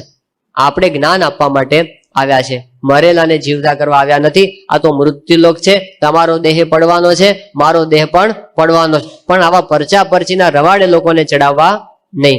યોગીજી મહારાજ મુંબઈમાં હતા ને, યુવકો કે બાપા આપણે આખા બ્રહ્માંડમાં સત્સંગ કરાવો છે. યોગી બાપા કે હા બાપ આપણે આખા બ્રહ્માંડમાં સત્સંગ કરાવો. એટલે યુવકો કે બાપા એક ઉપાય છે, બહુ સહેલો ઉપાય, તમને અમે બતાવીએ. યોગી બાપા કે કો એ શું છે? એટલે બધા યુવકો કે સ્વામી હમણાં જ છાપા પેલા રેડિયો પર સમાચાર આવ્યા છે કે અમેરિકાના પ્રેસિડેન્ટ જ્હોન કેનેડી એમનું ખૂન થઈ ગયું છે. અને અત્યારે આખી દુનિયાને ખબર પડી ગઈ કે જ્હોન કેનેડી મરી ગયા છે. હવે આપણે એવી જાહેરાત કરીએ કે અમારા યોગી બાપા એ જ્હોન કેનેડીને જીવતા કરશે. જો આપણે જાહેરાત કરીએ અને તમે જો જીવતા કરી દો, આખી દુનિયામાં સ્વામિનારાયણનો સત્સંગ થઈ જાય. એટલે યોગી બાપા ઘસવા માંડ્યા. એમની શૈલી હતી માથા ઉપર હાથ ઘસીને રસે. યોગી બાપા કે ગુરુ જો આપણે જ્હોન કેનેડીને આજે જીવતા કરીએ ને, તો આવતીકાલથી આ દાદર મંદિરમાં એટલા બધા મળદાઓની લાઈન થાય કે તમે કે જીવતો માણસ બેસી શકો નહીં. પછી તો બધાને જીવતા કરવાના થાય. કોને મરવું ગમે છે? પછી તો આખી ફેક્ટરી થઈ જાય કે મરેલાને જીવતા કરવાની ફેક્ટરી, એટલે BAPS સ્વામિનારાયણ સંસ્થા. હવે એ થોડું છે, આપણે આ લઈને નથી બેઠા. યોગી બાપા કે આપણે તો ભજન કરાવવા માટે આવ્યા છે, આપણે ભગવાનનો આશરો, અને એને જન્મ મરણ જ ટળી જાય એવું જ્ઞાન એને થઈ જાય પછી શું જરૂર છે? આ તો સંતનું કાર્ય આ છે. એ ક્યારે? એટલે પ્રહલાદજીએ કીધું કે જે પોતે પરચા બતાવીને પોતે સ્વામ્યમ ઈચ્છે છે એ પોતે હકીકતમાં સ્વામી નથી. ખરો જે ભક્ત એ છે કે પરચા ઈચ્છે નહીં. ખરા ભગવાન એ છે કે પોતે પરચાથી પોતાનું ભગવાનપણું સાબિત કરવા પ્રયત્ન કરે નહીં. આ બે વાત કરી અને પછી ધ્રુવજી પોતે કહે છે કે યદિ રાશિષ મે કામાન વરાંસ ત્વમ વરદર્શભ કામાના મૃદિ અસૌરોહમ ભવતસ્તુ ઋણેવરમ. ખરેખર મારા પર રાજી થયા હો તો મારા અંતઃકરણમાંથી વાસના ટાળી નાખો. આ કામનાઓ બધી તમે ટાળી નાખો, કારણ કે દુઃખ માત્ર એક કામનાઓનું દુઃખ છે. આટલું કહી અને પ્રહલાદજી છે એ પોતે ભગવાન પાસે એમની પ્રસન્નતાના અધિકારી થઈ જાય છે. શોફનહોવર નામના એક જર્મન ચિંતક થયા છે, ઉપનિષદથી પોતે બહુ પ્રભાવિત થયા હતા. એમને સુખનું એક ઇક્વેશન આપ્યું છે, H=O/D. Happiness =object divided by desire. Happiness શું છે કે તમારી પાસે એક ઓબ્જેક્ટ હોય અને 5 ઓબ્જેક્ટની ડિઝાયર હોય તો સુખ 20% થઈ જાય, સુખ 0.2 થઈ જાય. પણ જો તમારી પાસે 5 ઓબ્જેક્ટ હોય અને 5ની ડિઝાયર હોય તો સુખ 1 થઈ જાય. પણ તમારું સુખ એ વધારે ક્યારે થાય? તો તમારી પાસે 5 ઓબ્જેક્ટ હોય અને તમારી ડિઝાયર 0 હોય. શું થઈ જાય? સુખ કેવું થઈ જાય? ઇન્ફાઇનાઇટ થઈ જાય. Anything divided by 0 is infinite. તો તમારું સુખ ઇન્ફાઇનાઇટ થઈ જાય એટલે કે આપણી વિષયની ઈચ્છા માત્ર જ્યારે ટળી જાય ત્યારે પછી આપણું સુખ છે એ અનંત થઈ જાય. આ આપણા શાસ્ત્રનો સિદ્ધાંત એક જર્મન ચિંતકે એમાંથી મંથન કરીને શોધી કાઢ્યો. તો પ્રહલાદજીએ એ જ માગ્યું કે મારી બધી કામનાઓ છે તમે ટાળી નાખજો. એ માગી અને પછી એને ભગવાનની ભક્તિ માગી. એ પ્રહલાદજીના પૌત્ર થયા બલિરાજા. બલિરાજાની સમર્પણ ભક્તિ આપણે બધા જ અત્યારે યાદ કરીએ છીએ. અને આપણે રાજાના દાનને શું કહીએ છીએ? બલિદાન. બલિદાન દેશ માટે સમર્પણ કરે તો બલિદાન, ધર્મ માટે કોઈ સમર્પિત થાય તો બલિદાન, સિદ્ધાંત માટે કોઈ સમર્પિત થાય તો એને બલિદાન કહેવાય. પણ એ શબ્દ ક્યાંથી આવ્યો? તો ભાગવતની કથા કે એની અંદર આવે છે કે પ્રહલાદનો પુત્ર હતો વિરોચન અને વિરોચનનો પુત્ર હતો બલિ. તો ઇન્દ્ર દ્વારા એકવાર આ બલિનો પરાજય થયો. પછી શુક્રાચાર્ય એને ફરીવાર સજીવન કર્યો અને ભૃગુવંશના બ્રાહ્મણોએ વિશ્વજીત નામનો યજ્ઞ કરી અને આ યજ્ઞ કુંડમાંથી એક સરસ મજાનો પ્રતાપી રથ કાઢી અને આ બલિરાજાને આપ્યો. પછી તો એને લીલા રંગના ઘોડા હતા, સિંહના ચિહ્નથી યુક્ત ધજા અને સુવર્ણથી મંડિત ધનુષ્ય, આ બધું લઈને તૈયાર થઈ ગયો. અને બલિરાજ એટલો બધો બળવાન થઈ ગયો કે દેવતાઓ એને જીતી શક્યા નહીં. દેવતાઓ ત્યાંથી ને ત્યાંથી ભાગ્યા. બૃહસ્પતિએ કીધું કે દેવતાઓને અત્યારે લડવા જેવું નથી, અત્યારે એ પોતે યજ્ઞમાંથી બળ પ્રાપ્ત કરીને આવે, તમે જીતી શકશો નહીં. અને દેવતાઓ બધા ભાગ્યા અને દેવતાઓ બધા સંપત્તિ વગરના થઈ ગયા. ત્યારે દેવતાઓની માતા અદિતિ પોતે કે કશ્યપ મુનિ પાસે પોતાના પતિ પાસે ને કીધું કે મારા દીકરાઓ દુઃખી થઈ ગયા છે, રાજ્ય વગરના થઈ ગયા છે, તમે કંઈક દયા કરો. ત્યારે કશ્યપે કીધું કે તું પયોવ્રત કર, પયોવ્રતથી ભગવાનને પ્રસન્ન કર અને સારાવાના થશે. અને એને પયોવ્રત કર્યું અને જ્યારે વ્રતની પૂર્ણાહુતિ કરી ત્યારે ભગવાન એની ભક્તિથી રાજી થયા અને દર્શન આપીને કીધું કે તારા પુત્ર રૂપે હું અવતાર ધારણ કરીશ. આ ભગવાનના આશીર્વાદ. અને એ પ્રમાણે ભાદરવા સુદ દ્વાદશીને દિવસે વામન ભગવાન છે એમણે એમના થકી દેહ ધારણ કર્યો. જ્યારે વામનજી પ્રગટ થયા, દેવતાઓની રક્ષા કરવા માટે પ્રગટ થયા હતા, એટલે દેવતાઓ ખુશ થઈ ગયા, દિવ્ય વાજિંત્રો વાગવા માંડ્યા. અપ્સરાઓ અને ગંધર્વો એમને સ્તુતિ કરી અને વામનનું જે સ્વરૂપ હતું અત્યંત સ્વરૂપવાન, આમ નાનું સ્વરૂપ હતું પણ બહુ જ સ્વરૂપવાન હતા. જાત કર્માદી સંસ્કાર એમના કર્યા. પછી એમના ઉપનયન સંસ્કાર એટલે કે જનોઈનો વિધિ આવ્યો અને જનોઈની વિધિમાં બધા જ દેવતાઓ હાજર રહ્યા. અને કે છે કે એમને સવિતા દેવ એટલે કે સૂર્યદેવ એમણે એને ગાયત્રી મંત્રનો ઉપદેશ આપ્યો. બૃહસ્પતિ એને યજ્ઞોપવિત આપ્યું, કશ્યપે એને મેખલા આપી, પૃથ્વીએ એને કૃષ્ણ ચર્મનું મૃગ આપ્યું, ચંદ્રમાએ એને દંડ આપ્યો, અદિતિએ એને કોપિન અને કટિવસ્ત્ર આપ્યા. આકાશાભિમાની જે દેવ હતા એને છત્ર આપ્યું, બ્રહ્માએ એને કમંડલ આપ્યું, સપ્તર્ષિએ એને કુશ આપ્યો, સરસ્વતીએ એને રુદ્રાક્ષની માળા આપી, કુબેરે એને ભિક્ષાપાત્ર આપ્યું અને ભગવતી ઉમાએ એને ભિક્ષા આપી. આવી રીતે એ પોતે બટુ તૈયાર થઈ ગયા એકદમ બટુઓ દોડાવવા માટે, અને પછી દોડ્યા ત્યાંથી અને સીધા પહોંચ્યા નર્મદાના કિનારે. નર્મદાના કિનારે આપણે અત્યારે એને ભરૂચ કહીએ છીએ, એનું શાસ્ત્રીય નામ છે ભૃગુ કચ્છ. એ ભૃગુ કચ્છમાં નર્મદા નદીના તટ પર બલિરાજા એક બહુ જ મોટો અશ્વમેધ યજ્ઞ કરતા હતા. એ યજ્ઞની બધી વિધિઓ ચાલુ હતી, બધા પુરોહિતો ઉચ્ચારણ કરતા હતા અને આહુતિઓ આપતા હતા મંત્રોનો. ત્યાં એમણે દૂરથી વામનજીને આવતા જોયા, અને વામનજીનું સ્વરૂપ સૂર્ય સમાન તેજસ્વી જયારે એમને આવતા જોયા ત્યારે યજ્ઞના જેટલા યજમાન અને પુરોહિત અને ઋત્વિજ એ બધા એકદમ ઝાંખા પડી ગયા એમને તેજની પાસે, કે આ તેજસ્વી બાળક કોણ આવે છે, ઉંમર તો નાની છે પણ બહુ જ તેજસ્વી છે. એ ત્યાં આવીને ઉભા રહ્યા. એટલે પછી આ બ્રાહ્મણ બટુ જાણી અને બલિરાજાએ એમનું સ્વાગત કર્યું કે તમારા જે પવિત્ર બ્રાહ્મણ કુમાર બ્રહ્મચારી અમારે ત્યાં આવ્યા, અમારા આનંદનો અવસર છે.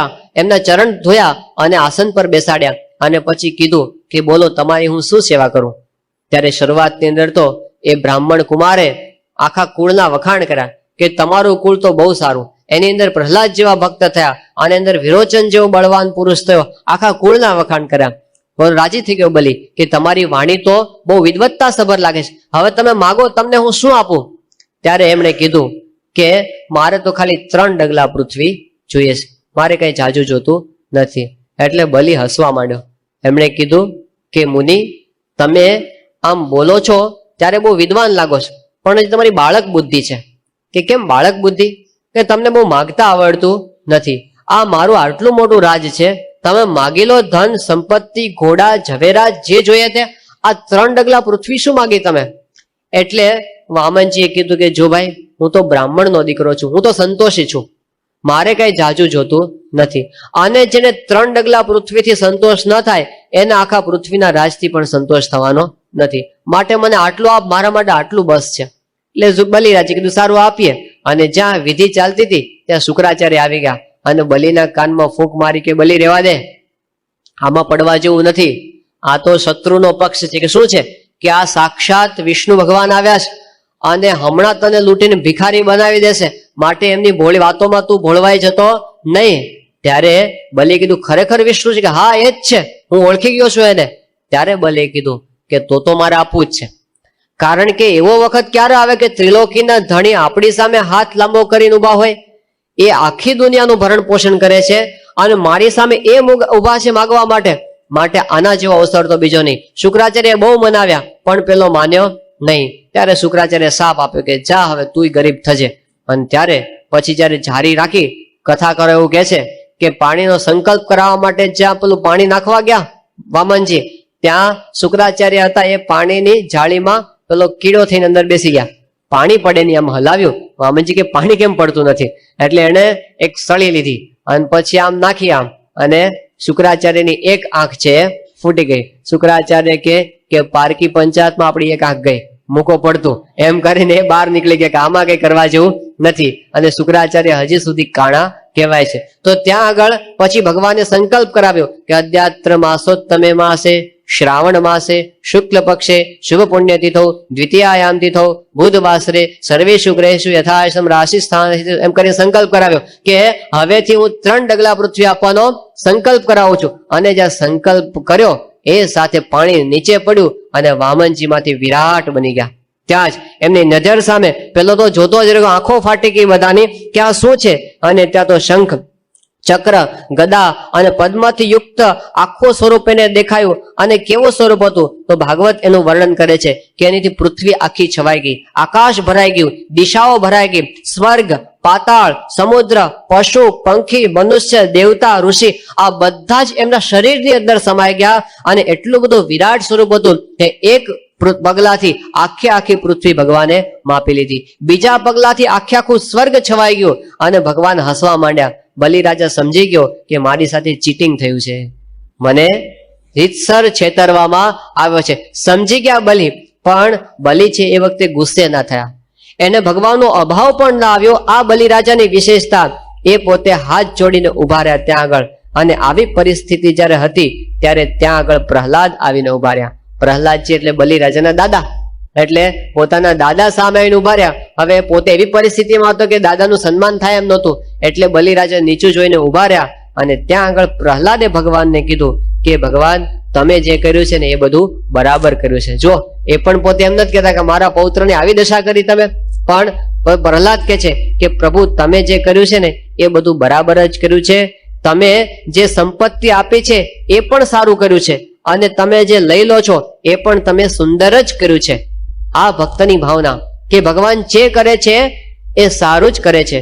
પરમાદ્ભુત દિવ્ય વપો રુચિરમ રુચિરેંઘ્રિતલેંગુલયો રુચિર નખમંડલ બિંદુ નિભમ રુચિરમ રુચિરાધિપતેરખિલમ રુચિરમ. નિત્યાનંદ સ્વામી અષ્ટક બનાવીશ સ્વામિનારાયણ ભગવાન વિશે કે તમારું બધું જ રુચિર છે. તમે બોલો છો, ચાલો છો, ખાઓ છો, પીવો છો, તમે તિરસ્કાર કરો છો, તમે હસો છો, જે કાંઈ કરો છો, તમે સુખ આપો છો અને તમે દુઃખ આપો છો, એ બધું જ રુચિર છે, એ બધું જ સુંદર છે. આ ભક્તની ભાવના. અને પ્રહલાદે આવી પ્રાર્થના કરીને કીધું કે ભગવાન, તમે જે કર્યું છે એ બરાબર જ કર્યું છે. ત્યારે ભગવાન પોતે બલિરાજાની સામે જોયું કે બલિ, બોલ, હજી મારું એક પગલું બાકી છે, જો નહીં આપે તો નરકમાં જવું પડશે. ત્યારે બલિએ કીધું કે પ્રભુ, હવે તો મારું આ શરીર પૃથ્વીનો બનેલું છે, મારા મસ્તક ઉપર પગ તમે મૂકો. અને ભગવાને પગ ઉપર મસ્તક પર પગ મૂક્યો અને ત્રીજા બેઝમેન્ટમાં નાખી દીધો. સતલ, વિતલ અને સુતલમાં છેક નાખી દીધો એને. અને છતાંય એને ભગવાનનો અભાવ આવ્યો નહીં. ત્યારે ભગવાન બલિની ભક્તિ પર રાજી થયા અને કીધું કે બલિ, હવે તું અજય બની જઈશ. જા, તને હું સાવરણી ગોત્રની અંદર, તને સાવરણી મન્વંતરની અંદર હું તને ઇન્દ્ર બનાવીશ. ત્યાં સુધી આ સુતલની અંદર તારું રાજ્ય રહેશે અને તારા દરવાજે રહી અને અખંડ હું તને દર્શન આપીશ. તારો હુકમ કોઈ ફેરવી શકશે નહીં, અને જે તારો હુકમ ફેરવશે, મારું જે સુદર્શન ચક્ર એના ટુકડે ટુકડા કરી નાખશે. આવી રીતે ભગવાન એના પર પ્રસન્ન થઈ ગયા. શ્રીજી મહારાજે વચનામૃતમાં લખ્યું કે બલિરાજાને ભગવાને એક ઘડી માટે બાંધ્યા હતા, પણ બલિરાજાની ભક્તિરૂપી દોરીએ કરીને ભગવાન બંધાણા છે તે આજ દિવસ સુધી છૂટી શક્યા નથી. ભગવાન અમથા બંધાય એવા નથી, પણ ભક્તિરૂપી દોરીએ કરીને બંધાઈ જાય છે. ત્યારે ભગવાન છે એ આ પ્રહલાદની ભક્તિથી બંધાઈ ગયા. ત્યારે એ જયારે આપણે જોઈએ ત્યારે આપણને ભક્તિની રીત જાણવા મળે કે ભગવાન કસોટી કરે ખરા ક્યારેક. ઘણી વખત શું થતું, એક વાર એવું થયું હતું યોગી બાપાના વખતની અંદર કે એક ભાઈનો કાગળ આવ્યો અને કાગળની અંદર કંઠી પણ આવી ભેગી ભેગી કવરની અંદર. અને પછી એમાં લખ્યું હતું કે તમે અત્યાર સુધીમાં મને આટલી મહાપૂજા કરવાનું કીધું, મેં બધી કરાવી, પણ મારું એકેય કામ થયું નથી, માટે મારા પૈસા પાછા મોકલજો. આવું લખ્યું હતું એની અંદર. એટલે યોગી બાપાએ મહંત સ્વામીએ કીધું કે ઓલો કાગળ સભામાં વાંચો. એટલે મહંત સ્વામી કે આવું ન વંચાય, આવું કઈ આશીર્વાદ ન ફળે એવું વંચાતું હોય, કઈ આશીર્વાદ ફળે એવું વંચાતું હોય. યોગી બાપા કહેતા એ વાંચો. એટલે પછી સભામાં પેલો કાગળ વંચાવ્યો અને એમાં લખ્યું હતું કે તમે આટલા આશીર્વાદ, મને એકે આશીર્વાદ તમારા ફળ્યા નથી. યોગી બાપા કહે જો અમારું તો આવું છે સભામાં. તો આ એ પોતે સમજાવવા માંગતા હતા કે આટલાથી તમે અમારો મહિમા સમજતા નહીં. તો આવું થતું હોય છે ઘણી વખત. જો આપનું કામ ન થાય તો ભગવાન ખોટા, સંત ખોટા, બધું ખોટું, આપણી શ્રદ્ધા ઉડી જાય. પણ પ્રહલાદજીને કે બલિને એવું થયું નહીં. એટલે એ સાચા ભગવાનના ભક્ત છે એ આપણને દેખાય છે. ઘણી વખત આપણને આવું થઈ જાય જયારે આપવાનું આવે ને. શાસ્ત્રીજી મહારાજના વખતની અંદર એક હરિભક્ત હતા. તો શાસ્ત્રીજી મહારાજ જયારે જયારે એના ગામની અંદર જાય ત્યારે પેલો ખરડો થતો હોય ને આર્થિક, કારણ કે મંદિરોના કામ એ વખતે ચાલુ હતા.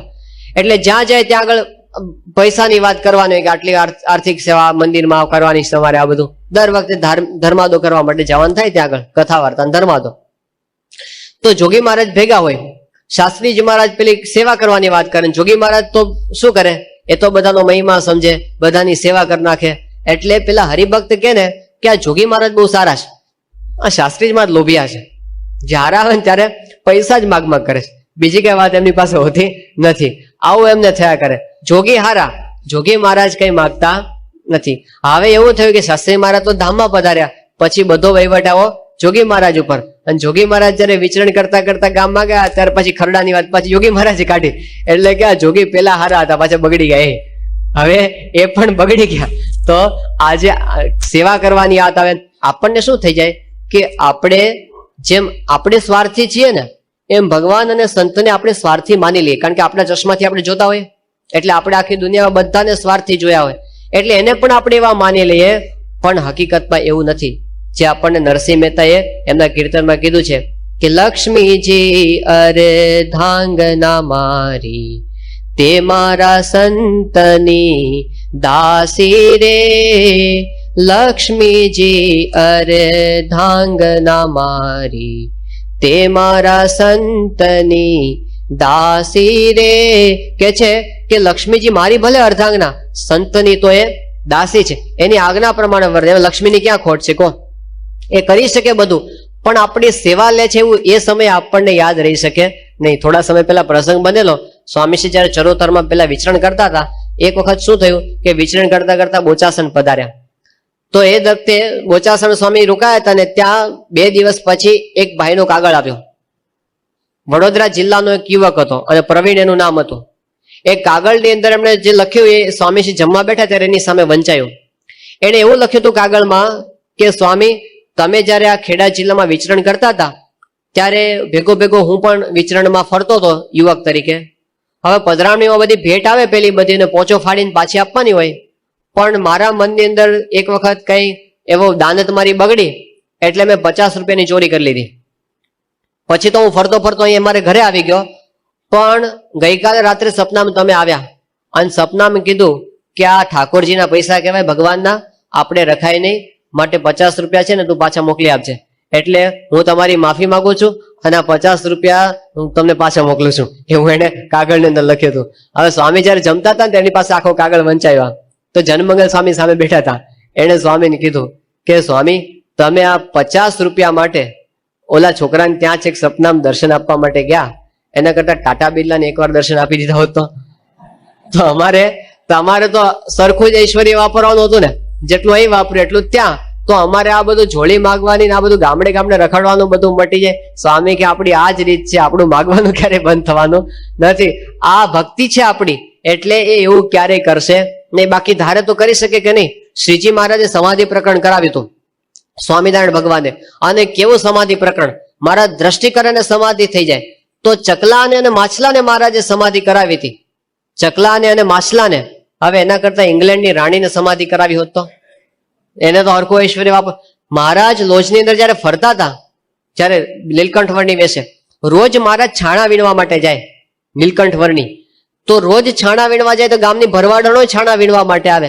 બંને વચ્ચે કોમ્પિટિશન થાય કે કોણ વધારે છાણ બધું ભેગું કરી દે. પેલા પોદળા બધા, તે પોદળા ભેગા કરવાની કોમ્પિટિશન થાય. પછી બધા વચ્ચે કરાર થયો, આમ તો કઈ મેળ નહીં પડે, એટલે જે પેલા છે અને પેલું પોદળાની અંદર એક સાઠીકડું ભરાવી દે, એની માલિકીનો થઈ ગયો.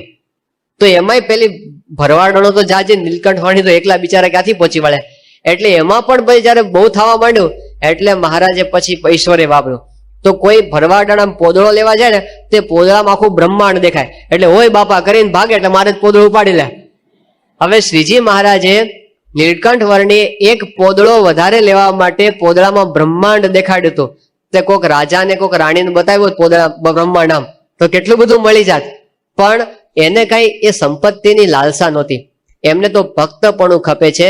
બાકી એ ધારે તો પરચા પરચી કરી અને આખી દુનિયાને સત્સંગી કરી નાખે, પણ એમની ભાવના આપણું જીવનું રૂડું કરવું છે, આપણું અંદરથી પરિવર્તન કરવું છે. એમને કઈ પૈસાની પડી હોતી નથી. પણ આ જો આપણે ભૂલી જઈએ તો ઘણી વખત આપણે લાલચમાં પડી જઈએ, અને એ વખતે આપણે કદાચ સેવા કરીએ, પણ સેવા કરતા કરતા આપણા અંતરમાં ડંખ રહી જાય કે મેં કર્યું ને ત્યારે આ થયું, જો હું હોત ન હોત તો આ થાત નહીં, એવો અહંકાર આપણી અંદર આવી જાય. એટલા માટે અહીં આગળ આ સમર્પણ જે ભક્તે કર્યું, કેવું સમર્પણ!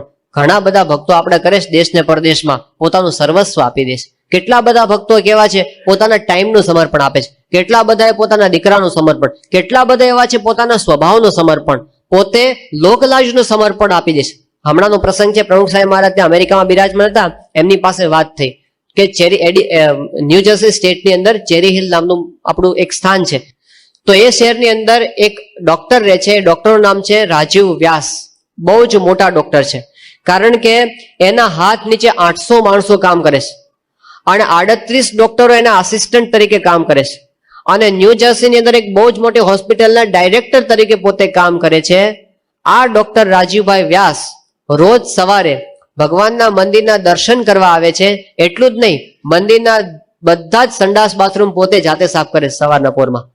આ અહમ શૂન્યતા. ભગવાન પાસે એમને પોતાનું માન છે એ મૂકી દીધું કે અહીં આગળ તો આપણે દાસાનું દાસ થવાનું હોય. તો આવું સમર્પણ જે કરે છે એ ભગવાનની ભક્તિ કરી અને ભગવાનને પ્રસન્ન કરી શકે છે. આવું ભગવાનના ભજનમાં સુખ છે એવી વાત ભાગવતમાં કરી છે. અને પછી કે છે કે ભક્તિ આપણે કરતા હોઈએ પણ એમાં આપણને નડે છે શું? ભક્તિમાં સુખ તો છે પણ ઘણી વખત કેટલીક વસ્તુ એવી છે કે જે ભક્તિનું સુખ આપણે લઈ શકતા નથી. તો એ વસ્તુ છે કે વિષયમાં આસક્તિ અને આપણા કેટલાક આંતરિક સ્વભાવ જે આપણને ભજનનું સુખ લેવા દેતા નથી. બિટ્સ એન્ડ પીસીસ ની અંદર એક વાત કરેલી કે we should learn from the mistakes of others because we can not live long enough to make all them ourselves. આપણે બીજાની ભૂલમાંથી શીખવું જોઈએ, કારણ કે બધી ભૂલ આપણે કરી એટલું લાંબુ આપણે જીવવાના નથી. એટલે એ જે કરી ગયા ને એમાંથી આપણે શીખવાનું. ને પુરાણોની અંદર ને શાસ્ત્રોની અંદર જે મોટા પુરુષોની ભૂલો આપણને બતાવી છે એ એની નિંદા કરવા માટે નથી. શા માટે બતાવી છે? કે એનામાંથી આપણે શીખીએ કે એ લોકો ભૂલ કરી ગયા, આપણે કરી બેસીએ નહીં. નવમ સ્કંદની અંદર વાત આવે છે કે અસુરોનો રાજા હતા વૃષપર્વા. એ વૃષપર્વાની દીકરીનું નામ હતું શર્મિષ્ઠા. અસુરોના ગુરુ હતા શુક્રાચાર્ય અને શુક્રાચાર્યની પુત્રીનું નામ હતું દેવયાની. હવે એકવાર એવું થયું કે શર્મિષ્ઠા હતી રાજાની પુત્રી, પોતાની ઘણી બધી સહેલીઓ સાથે ઉદ્યાનની અંદર વિહાર કરવા માટે ગઈ હતી. ત્યારે પેલી દેવયાની પણ એની સાથે હતી. બધી બેનપણીઓ ત્યાં આગળ રમતી હતી. હવે એ લોકોએ ત્યાં સરોવર એક સરસ મજાનું જોયું તો સરોવરમાં સ્નાન કરવા માટે જઈએ. વસ્ત્રો ત્યાં કિનારે મૂકી અને બધી આ છોકરીઓ હતી અંદર સ્નાન કરવા માટે પડી. ત્યાં આગળ એવો પ્રસંગ બન્યો કે શિવજી ત્યાંથી પસાર થયા, શિવજી અને પાર્વતી વૃષભ પર બેસીને. આ દ્રશ્ય જોયું એટલે સંકોચને લીધે બધી મર્યાદા રાખવા માટે પેલી બધી જ છોકરીઓ બહાર નીકળીને પોતપોતાના વસ્ત્રો પહેરી લીધા. પણ એમાં શું થયું કે પેલી રાજાની પુત્રી હતી શર્મિષ્ઠા, એને ઉતાવળની અંદર ગુરુપુત્રીના કપડા પહેરી લીધા દેવયાનીના. અને દેવયાની આ જોયું અને એકદમ ગુસ્સે થઈ ગઈ અને એને કીધું કે તને કઈ ભાન પડે છે કે તું કોના કપડા પહેરે છે? તું અસુરની દીકરી અને અમે છીએ બ્રાહ્મણ કુળના. જેમ કોઈ કૂતરો છે યજ્ઞનો હવિષ ઉપાડી જાય એવી રીતે તે મારા કપડા પહેરી લીધા, કઈ શરમ આવે છે કે નહીં તને? અમે બ્રાહ્મણો તો જગતના ગુરુ કહેવાય. દેવતાઓ પણ અમારા ચરણોની સેવા કરે છે અને એમાં પણ અમે તો પવિત્રમાં પવિત્ર એવા ભૃગુવંશના બ્રાહ્મણો છીએ. માટે તને કઈ ભાન નથી કે કોના કપડા તું પહેરે છે?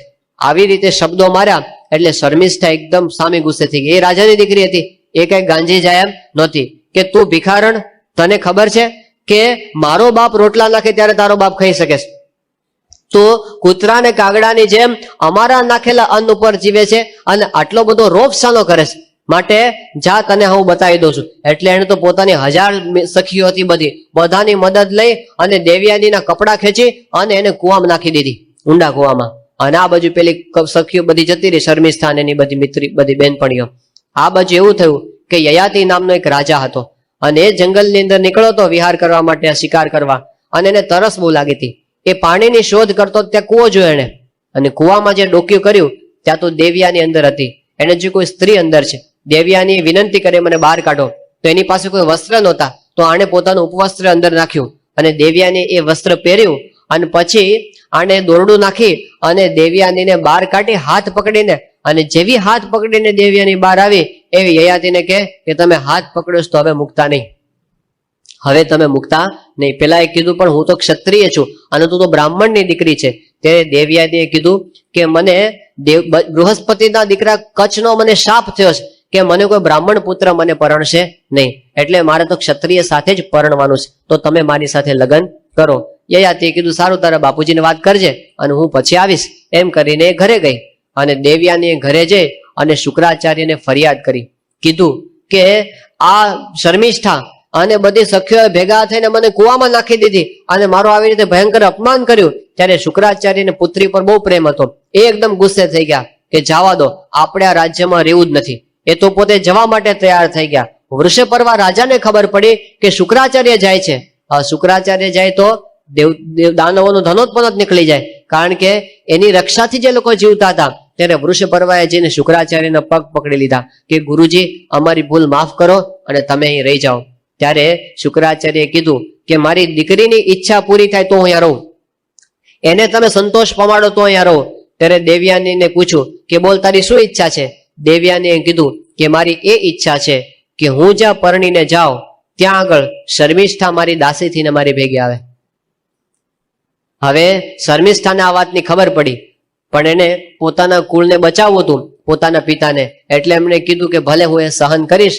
અને યયાતિ સાથે લગ્ન થયા દેવયાનીના, અને શર્મિષ્ઠા છે એ ચાકરડી બનીને એની સાથે તે દાસી તરીકે ગઈ અને એનો સંસાર ચાલ્યો. તો પછી યયાતિને દેવયાની થકી 2 પુત્રો થયા, એકનું નામ યદુ અને બીજો તુર્વસુ. અને શર્મિષ્ઠા થકી એને 3 પુત્રો થયા, દ્રુહ્યુ, અનુ અને પુરુ. પણ જ્યારે દેવયાનીને ખબર પડી કે આ શર્મિષ્ઠા સાથે પણ યયાતિને વ્યવહાર ચાલે છે, એટલે એને ફરી ગુસ્સો ચડ્યો અને પોતાના પિતાને ત્યાં ભાગીને આવી ગઈ. પેલો પાછળ આવ્યો યયાતિ એને મનાવવા માટે. શુક્રાચાર્યને ખબર પડી કે જમાઈએ આવી રીતે મારી દીકરીને દગો દીધો. તરત એમણે શાપ દીધો કે તું અત્યારે ઘરડો બની જા. વૃદ્ધ બની ગયો, અકાળે વૃદ્ધત્વ આવી ગયો યયાતિને. ત્યારે યયાતિએ પ્રાર્થના કરી કે ગુરુજી મારે તો હજી ઘણા વિષય ભોગવવાના છે અને મને હજી તૃષ્ણા શાંત નથી થઈ, માટે મને ગમે તેમ કરીને યુવાની પાછી આપો. ત્યારે શુક્રાચાર્યએ કીધું કે હવે તો યુવાની પાછી આવે નહીં, પણ જા તને બીજો કોઈક યુવાની દાનમાં આપે તો યુવાની આવે તને, અને તને જે યુવાની આપે એ ઘરડો થઈ જાય. હવે તારે જેની પાસેથી લેવે એની પાસેથી લે. તો પેલો ઘરે આવ્યો, પોતાના પુત્રોને ભેગા કર્યા, 5 પુત્રોને, કે દીકરાઓ મારે હજી વિષય ઘણા ભોગવવાના બાકી છે, તો તમારામાંથી કોક મને યુવાની આપો. તો મોટા 4 દીકરાઓએ ના પાડી દીધી કે અમારે બાકી છે હજી, એટલે અમે આપશું નહીં. પણ નાનો દીકરો પિતૃભક્ત હતો, એટલે પુરુએ વાત કરી કે ભલે પિતાજી મારી યુવાની તમે લઈ લો. એટલે એમની યુવાની લઈ યયાતિ યુવાન બન્યો. અને ફરી વખત ભાગવત કહે છે કે 1000 વર્ષ સુધી એને વિષયો ભોગવ્યા અને પછી એને ભયંકર પસ્તાવો થયો કે આટલા બધા વિષય ભોગવ્યા છતાં પણ મને શાંતિ તો થતી જ નથી, હજી તૃપ્તિ તો થતી જ નથી. એ કહે છે કે જે પુરુષ તૃષ્ણા વાળો છે એના માટે કદાચ આખી પૃથ્વીનું ધન આપી દો તો પણ શાંતિ થતી નથી. યદ પૃથિવ્યામ વ્રીહ્યવમ હિરણ્યમ પશવ સ્ત્રીય, આ બધું ભેગું કરો તો પણ ન દુહ્યંતી મન પ્રીતિમ પુંસઃ કામ હતસ્યતે. જે માણસ કામથી હણાયેલો છે ને એને કોઈનાથી શાંતિ થવાની નથી. અને પછી કહે છે કે ન જાતુ કામ કામાનામ ઉપભોગેન શામ્યતિ, તમે ગમે એટલા ભોગ ભોગવશો એનાથી કઈ તૃપ્તિ થવાની નથી. એમ કરી અને પછી એમણે પોતે વૈરાગ્ય લીધો અને ભગવાનનું ભજન કરીને પરમપદને પામ્યો. તો યયાતિની કથા આપણને એ સમજાવે છે કે વિષયના ભોગમાં તૃપ્તિ થવાની નથી, એમાંથી પાછા વળતા આપણે શીખવું. આ એક આસક્તિ આપણને ભગવાનના ભજનના સુખમાં નડે છે. અને બીજો એક મોટો સ્વભાવ નડતો હોય તો એ છે અહંકારનો સ્વભાવ. અહમ અને મમત્વ રૂપી માયા એ આપણને નડે છે. 4th સ્કંધની અંદર વાત આવે છે કે એકવાર પ્રજાપતિઓની સભા ભરાઈને બેઠી હતી અને ત્યાં બધા જ દેવતાઓ બેઠા હતા અને દક્ષ પ્રજાપતિ એ સભાની અંદર આવ્યા. આટલા મોટા પ્રજાપતિ આવ્યા એટલે બધા જ દેવતાઓએ ઊભા થઈને એમનો સત્કાર કર્યો. પણ એક શિવજી એવા હતા કે જે પોતે ધ્યાનમાં હતા એટલે ઊભા થઈ શક્યા નહીં. દક્ષે આ જોયું કે બધા ઊભા થાય છે ને પેલો શિવજી છે ઊભા થતા નથી, એટલે એકદમ ગુસ્સો આવી ગયો. ત્યાં ને ત્યાં ક્રોધમાં આવી ગયા અને પોતે કીધું કે બધા સાંભળો સાંભળો, આ બધી દેવતાઓની સભા ભરાઈને બેઠી છે અને બધા પ્રજાપતિઓ છે, પણ આ નિર્લજ્જ મહાદેવ એને શિષ્ટાચારનું પણ ભાન નથી કે કેવી રીતે વિવેક કરાય. મેં મારી પુત્રી આ શિવને પરણાવી છે, પણ એ તો કેવું છે કે જેમ શુદ્ર છે વેદ લઈને જાય એવી રીતે મારી પુત્રીને લઈ ગયો છે. એ સદા અપવિત્ર રહે છે, ભયંકર સ્મશાનની અંદર રહે છે, ભૂતોની અંદર એ પોતે રહે છે, શરીર ઉપર રાખ ચોળીને રહે છે, ખોપરીની માળા પહેરે છે, અને એ તો ખાલી નામનો જ શિવ છે, આને તો યજ્ઞનો ભાગ પણ મળવો જોઈએ નહીં. આટલું બધું કહી અને પોતે ત્યાં જ પગ પછાડીને દક્ષ પ્રજાપતિ પાછા જતા રહ્યા. વાતાવરણ એકદમ તંગ બની ગયું, ચારે બાજુ વાતાવરણ ગુસ્સાવાળું બની ગયું. હવે ભૃગુઓ હતા, બધા ભૃગુ વંશવાળા, એ બધા દક્ષના પક્ષના, એ બધા શિવની ઠઠામસ્કરી કરવા માંડ્યા. આ બધું જોયું એટલે નંદી એકદમ ક્રોધિત થઈ ગયા.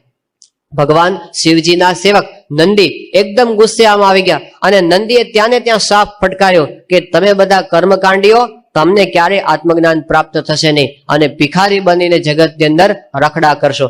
આવી જયારે શાપ દીધો ત્યારે ભૃગુએ સામો શાપ ઠપકાર્યો. એને કીધું કે તમે બધા પાખંડ માર્ગ વાળા બનશો. આવી રીતે પરસ્પર શાપ થયા, વાતાવરણ આખું ડોળાઈ ગયું. એટલે શિવજી પણ ઉદાસ થઈને ત્યાંથી કૈલાસની અંદર જતા રહ્યા. હવે આ પ્રસંગને ઘણો બધો સમય વીતી ગયો. એ દરમિયાન દક્ષ પ્રજાપતિનો ગુસ્સો હજી ઓછો થયો નહોતો. એને શિવનું અપમાન કરવું હતું એટલે એમણે એક બહુ જ મોટા યજ્ઞનું આયોજન કર્યું અને યજ્ઞમાં તમામ દેવતાઓને એને બોલાવ્યા, એક માત્રને બોલાવ્યા નહીં. અને એ કોણ હતા? મહાદેવ. આમંત્રણ જ નહીં. આ બાજુ યજ્ઞનો પ્રારંભ થયો એટલે બધા દેવતાઓની ફ્લાઇટ કૈલાસ ઉપરથી જ જાય અને જોવે. પેલી પાર્વતીજી જોતા હતા કે ફલાણા, બધાને પૂછ્યું તમે ક્યાં જાઓ છો? એટલે તમને ખબર નથી, તમને ખબર નથી, તમારા પિતાજીએ યજ્ઞ શરૂ કર્યો છે અને ત્યાં અમે જઈએ છીએ. હવે સતી આવી રીતે પોતાના પિતાને તે યજ્ઞ થતો હોય અને બધા જ જતા હોય, જવાની ઈચ્છા થાય કે નહીં કે મારે મારા માતૃશ્રીને મળવું છે, માસીઓને મળવું છે, બહેનોને મળવું છે અને ત્યાં આગળ યજ્ઞનો આટલો ઉત્સવ છે, જવું છે. એટલે શિવજી પાસે જઈને કીધું કે આપણે જઈએ આ દક્ષના યજ્ઞમાં. શિવજી કે અત્યારે જવા જેવું નથી, કારણ કે મને આમંત્રણ ન આપવા માટે જ યજ્ઞ કર્યો છે. પણ કે આમાં તો જવાય કે આપણને આમંત્રણ નથી ને કેવી રીતે જવાય? ત્યારે કીધું પાર્વતીએ કે બાપને ત્યાં આમંત્રણની શું જરૂર, પિતાને ત્યાં જવું એમાં કઈ આમંત્રણની જરૂર નહીં. શિવજીએ ઘણું કીધું પણ પાર્વતી માન્યા નહીં. એ આમ બહાર જાય, માને સતી બહાર જાય ને અંદર આવે, બહાર જઈને અંદર આવે, આમ ગયા વિના રેવાય નહીં પાછું. પછી તો એવા ગુસ્સે થઈ ગયા એટલે પરમિશન વગર જ હાલતા થઈ ગયા પોતે. તો જયારે સતીને જતા જોયા એટલે પછી તો નંદી પણ પાછળ ચાલ્યો અને શિવજીના હજારો સેવકો પછી સતીની પાછળ ચાલવા માંડ્યા. ઢોલ નગારા વગાડતા વગાડતા સતીની સાથે ચાલ્યા. સેવકો એમને ઉચકીને નંદીની ઉપર બેસાડી દીધા અને આખી સવારી છે એ જયારે દક્ષના યજ્ઞમાં આવી પોતાની બહેનો અને માતાઓને જોઈને બહુ રાજી થઈ. પણ દક્ષે એના સામું પણ જોયું નહીં, એનું સ્વાગત પણ કર્યું નહીં અને એનો અનાદર કર્યો. સતીએ જોયું કે યજ્ઞમાં બધા દેવતાઓનો ભાગ છે પણ મહાદેવ શિવજીનો ભાગ યજ્ઞમાં નથી. અને આ જોઈ અને એકદમ ગુસ્સે થઈ ગયા કે તમે બધા મહાદેવને ભૂલી ગયા છો અને એનો આવો તમે તિરસ્કાર કર્યો છે. આ યજ્ઞની અંદર હું આવી, તમારા થકી મને દેહ પ્રાપ્ત થયો, એ મારા માટે લાંછન રૂપ છે, માટે હું અત્યારે મારા દેહનો જ ત્યાગ કરું છું. ત્યાં આગળ પોતે ઉત્તર દિશામાં મુખ રાખીને બેસી ગયા અને આચમન લીધું અને સંકલ્પ કર્યો. પોતાના શરીરમાંથી જ અગ્નિ પ્રગટ કરી અને સતી ત્યાં ને ત્યાં બળીને રાખ થઈ ગયા. આ બાજુ હાહાકાર થઈ ગયો. શિવજીના બધા ગણો ગુસ્સે થઈ ગયા અને યજ્ઞમાં તોડફોડ એને શરૂ કરી દીધી. ત્યાં તો પેલા ભૃગુ હતા, એને યજ્ઞની અંદર આહુતિ નાખી અને ઋભુ નામના દેવતાઓ ઉત્પન્ન કર્યા. એ ઋભુઓ બધા શિવજીના ગણોની પાછળ દોડ્યા અને બધાને મારી મારીને ભગાડી મૂક્યા. અને આ વાતની જયારે શંકર ભગવાનને ખબર પડી, એમને સમાચાર આપનાર હતા નારદજી, કે નારદજીએ કીધું કે આવું થયું છે. એટલે શિવજી તો પોતે આમ ઉભા થઈ ગયા, અટ્ટહાસ્ય કર્યું અને એને તો પોતાની જટા પછાડી શિવજીએ અને એમાંથી વીરભદ્ર નામનો મહાભયંકર 3 આંખો વાળો એક ગણ ઉત્પન્ન થયો. એ ગણને કીધું બોલો શું આજ્ઞા છે? કીધું કે જા યજ્ઞનો નાશ કરતું. અને એ આવ્યો હાહાકાર કરતો. એની પાછળ આખી શિવની હજારો ભૂતડાઓની ટોળી એ આવ્યા યજ્ઞની અંદર. આવીને ધડાધડ યજ્ઞ મંડપને કેળો અને પાંદડા ને આમ તેમ બધું તોડી નાખ્યું. અને પછી તો એમને દક્ષને પકડ્યો અને દક્ષને પકડીને નીચે પટક્યો અને યજ્ઞના પશુઓને જે શસ્ત્રથી મારતા હતા એ શસ્ત્રથી આ દક્ષનું માથું કાપીને યજ્ઞ કુંડની અંદર હોમી દીધું. અને બધા જ શું થયું શું થયું? દેવતાઓ ભેગા થઈ ગયા, બ્રહ્મા ત્યાં આગળ આવી ગયા અને કીધું આ તો મહાદેવજી કોપાયમાન થયા, મહા અનર્થ થઈ ગયો. ત્યારે બ્રહ્માએ સ્તુતિ કરી મહાદેવજીની. શિવજીને કીધું તમે શાંત થાવ અને આનું કંઈક કરો હવે તમે. ત્યારે શિવજી શાંત થયા અને કીધું હવે શું કરીએ? કે આ દક્ષને જીવતો કરો, કે એનું માથું તો છે નહીં, કે ક્યાંકથી માથું શોધી લાવો તો આપણે ચોંટાડી દઈએ. પેલું માથું મળે લેતા આવજો. અને પેલું મળ્યું બકરાનું માથું. તે બકરાનું માથું લઈ અને જ્યારે ચોંટાડ્યું ત્યારે પાછા પેલા દક્ષ છે એ ઉભા થયા. આ કથા અહંકારની કથા છે. ભાગવતની અંદર આ કથા એ અહંકારની કથા છે. અત્યારે આપણને ગામડે ગામડે શહેરે શહેરે અને પરિવારે પરિવારે દક્ષની કથા જોવા મળે છે. જેટલા કે પ્રોબ્લેમ્સ છે ને, આખી દુનિયાના પ્રોબ્લેમ્સ એ બધા અહંકારના પ્રોબ્લેમ છે. આ ભાગવત આપણને શીખવાડે છે. જો એક અહંકાર નીકળે તો ઝઘડા માત્ર જ સમાજની અંદરથી નીકળી જાય, પણ એ આપણે છોડી શકતા નથી. અને અહંકારમાંથી શું થાય છે? ઈર્ષા થાય છે. અને અહંકાર ને ઈર્ષા અને મત્સર અને અસૂયા આ બધા ભેગા થાય એટલે પછી અશાંતિનો આખો પરિવાર ઉત્પન્ન થાય છે. એટલા માટે ભાગવતે કીધું કે આ અહંકારથી મુક્ત રહેવું. રાવણને કઈ ખાવાનું ખૂટી ગયું નહોતું, દુર્યોધનને કઈ ડાયાબિટીસ થયો નહોતો, કંસને કઈ કેન્સર થયું નહોતું. એ બધા જ પોતે પૈસે ટકે ખાધે પીધે સુખી હતા. દુઃખી સાથી થયા?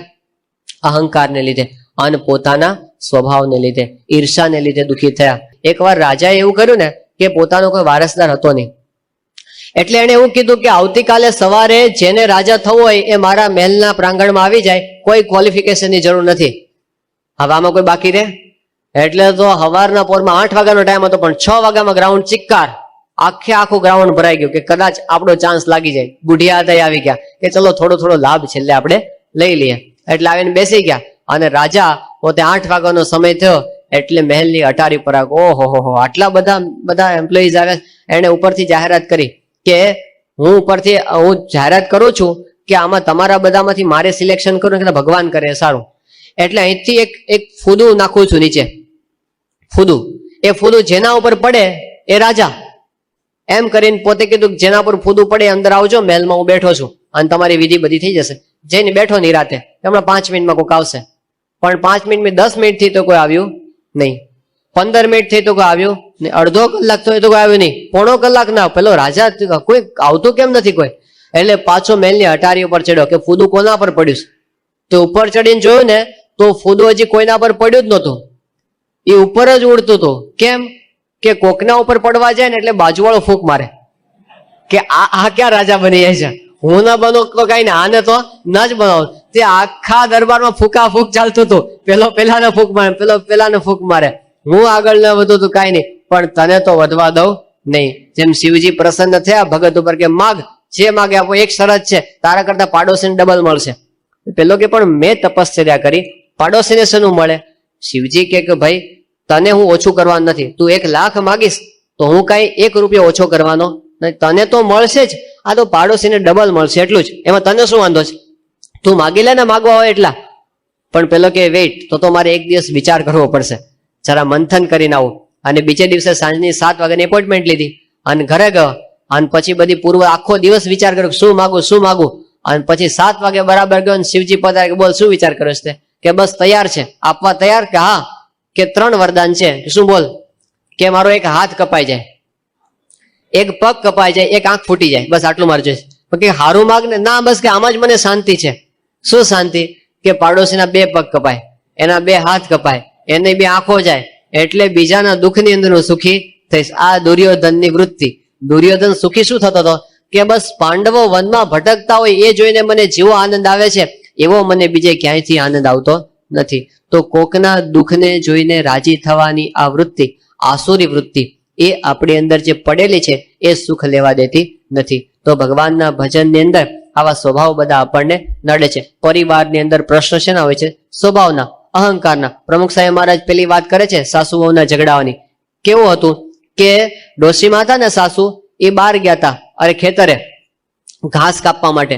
અને જયારે ઘાસ વાટીને ભારો લઈને પાછા આવતા હતા ને તો રસ્તામાં બાજુના ગામનો બ્રાહ્મણ આવ્યો સામો. કે ભૂદેવ ક્યાં જઈ આવ્યા? કે માજી તમારા ગામમાં ગયો હતો. કે શેના માટે ગયા હતા? કે ભિક્ષા માંગવા ગયો હતો, લોટ લેવા. કે અમારે ઘેર તમે ગયા હતા કે નહીં? કે હા તમારે ઘેર ગયો હતો ને. તે શું તમારે વહુ હતા એમણે કઈ તમને આપ્યું કે ના આપ્યું? કે ના, મને ના પાડી દીધી એમણે. એટલે પેલા ડોશીમાં ગુસ્સે થઈ ગયા કે આજકાલની આવેલી એને શું ના પાડવાનો અધિકાર છે, ચાલો મારી સાથે. એટલે પેલા તો રાજી થઈ ગયા બ્રાહ્મણ કે હા માજી તો આપણને બરાબર નું આપી દે. કે હાલો. એ ભેગા હાલ્યા એટલે માજીની થેલી ઉંચકવા લાગ્યા કે લાવો ઉંચકવા લાગો. એ ભેગા હાલ્યા અને ઘરે આવ્યા અને પછી ભારો નાખ્યો ખૂણામાં અને થેલી લીધી અંદર ગયા કે વહુ બહાર આવો તો. એટલે બહાર આવ્યા એટલે કે આ બ્રાહ્મણ આવ્યો તો આપણે ઘરે? કે હા આવ્યો તને.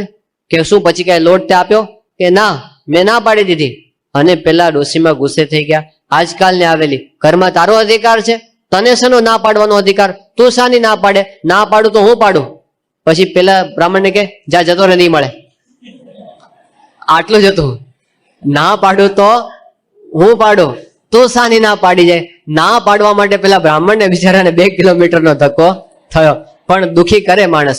અહંકાર છે ને એકલો પોતે દુઃખી નથી થતો, લોકોને દુઃખી કરે છે. હિટલરનો અહંકાર એ પોતે તો દુઃખી થયો, લાખોને દુઃખી કર્યા. ઈદી અમીનનો અહંકાર પોતે તો દુઃખી થયો, લાખોને દુઃખી કર્યા. તો કોઈક નેતાનો અહંકાર એ પોતે દુઃખી થાય એટલું નહીં, પણ બીજા લાખોને દુઃખ, આખા દેશનું પતન થઈ જાય એક વ્યક્તિના અહંકાર લે. અહંકારની અંદર જ આપણે બધા જીવતા હોય છે. એટલે સારું થતું હોય તો હું જ કરું, કોક શેનો જશ ખાટી જાય એ આપણે સહન કરી શકીએ. કોક રાજકીય પાર્ટી સારું કરે એટલે બીજા પક્ષ વાળા ખમી શકે નહીં, એ શેના સારું કરી જાય, એ શેનો જશ ખાટી જાય. તો સારું કામ હોય તો પણ હું થવા દઉં નહીં. આવો આપણે ત્યાં થાય કે દુનિયામાં છે, એ માણસનો સ્વભાવ છે, પણ એ જ્યાં સુધી હશે ત્યાં સુધી સમાજની, દેશની કે પરિવારની પ્રગતિ થઈ શકે નહીં. અને ભજનમાં તો સુખ આવે જ નહીં.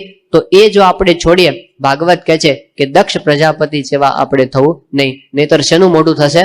બકરાનું મોઢું આપણું થશે અને દુઃખી થવું પડશે. બીજાને પણ આપણે દુઃખી કરીશું. એ સ્વભાવથી મુક્ત કઈ રીતે થવું એની વાત પંચમ સ્કંદમાં જે કરી છે એ આપણે આવતીકાલે સાંભળીશું. શ્રી સ્વામિનારાયણ ભગવાનની જય.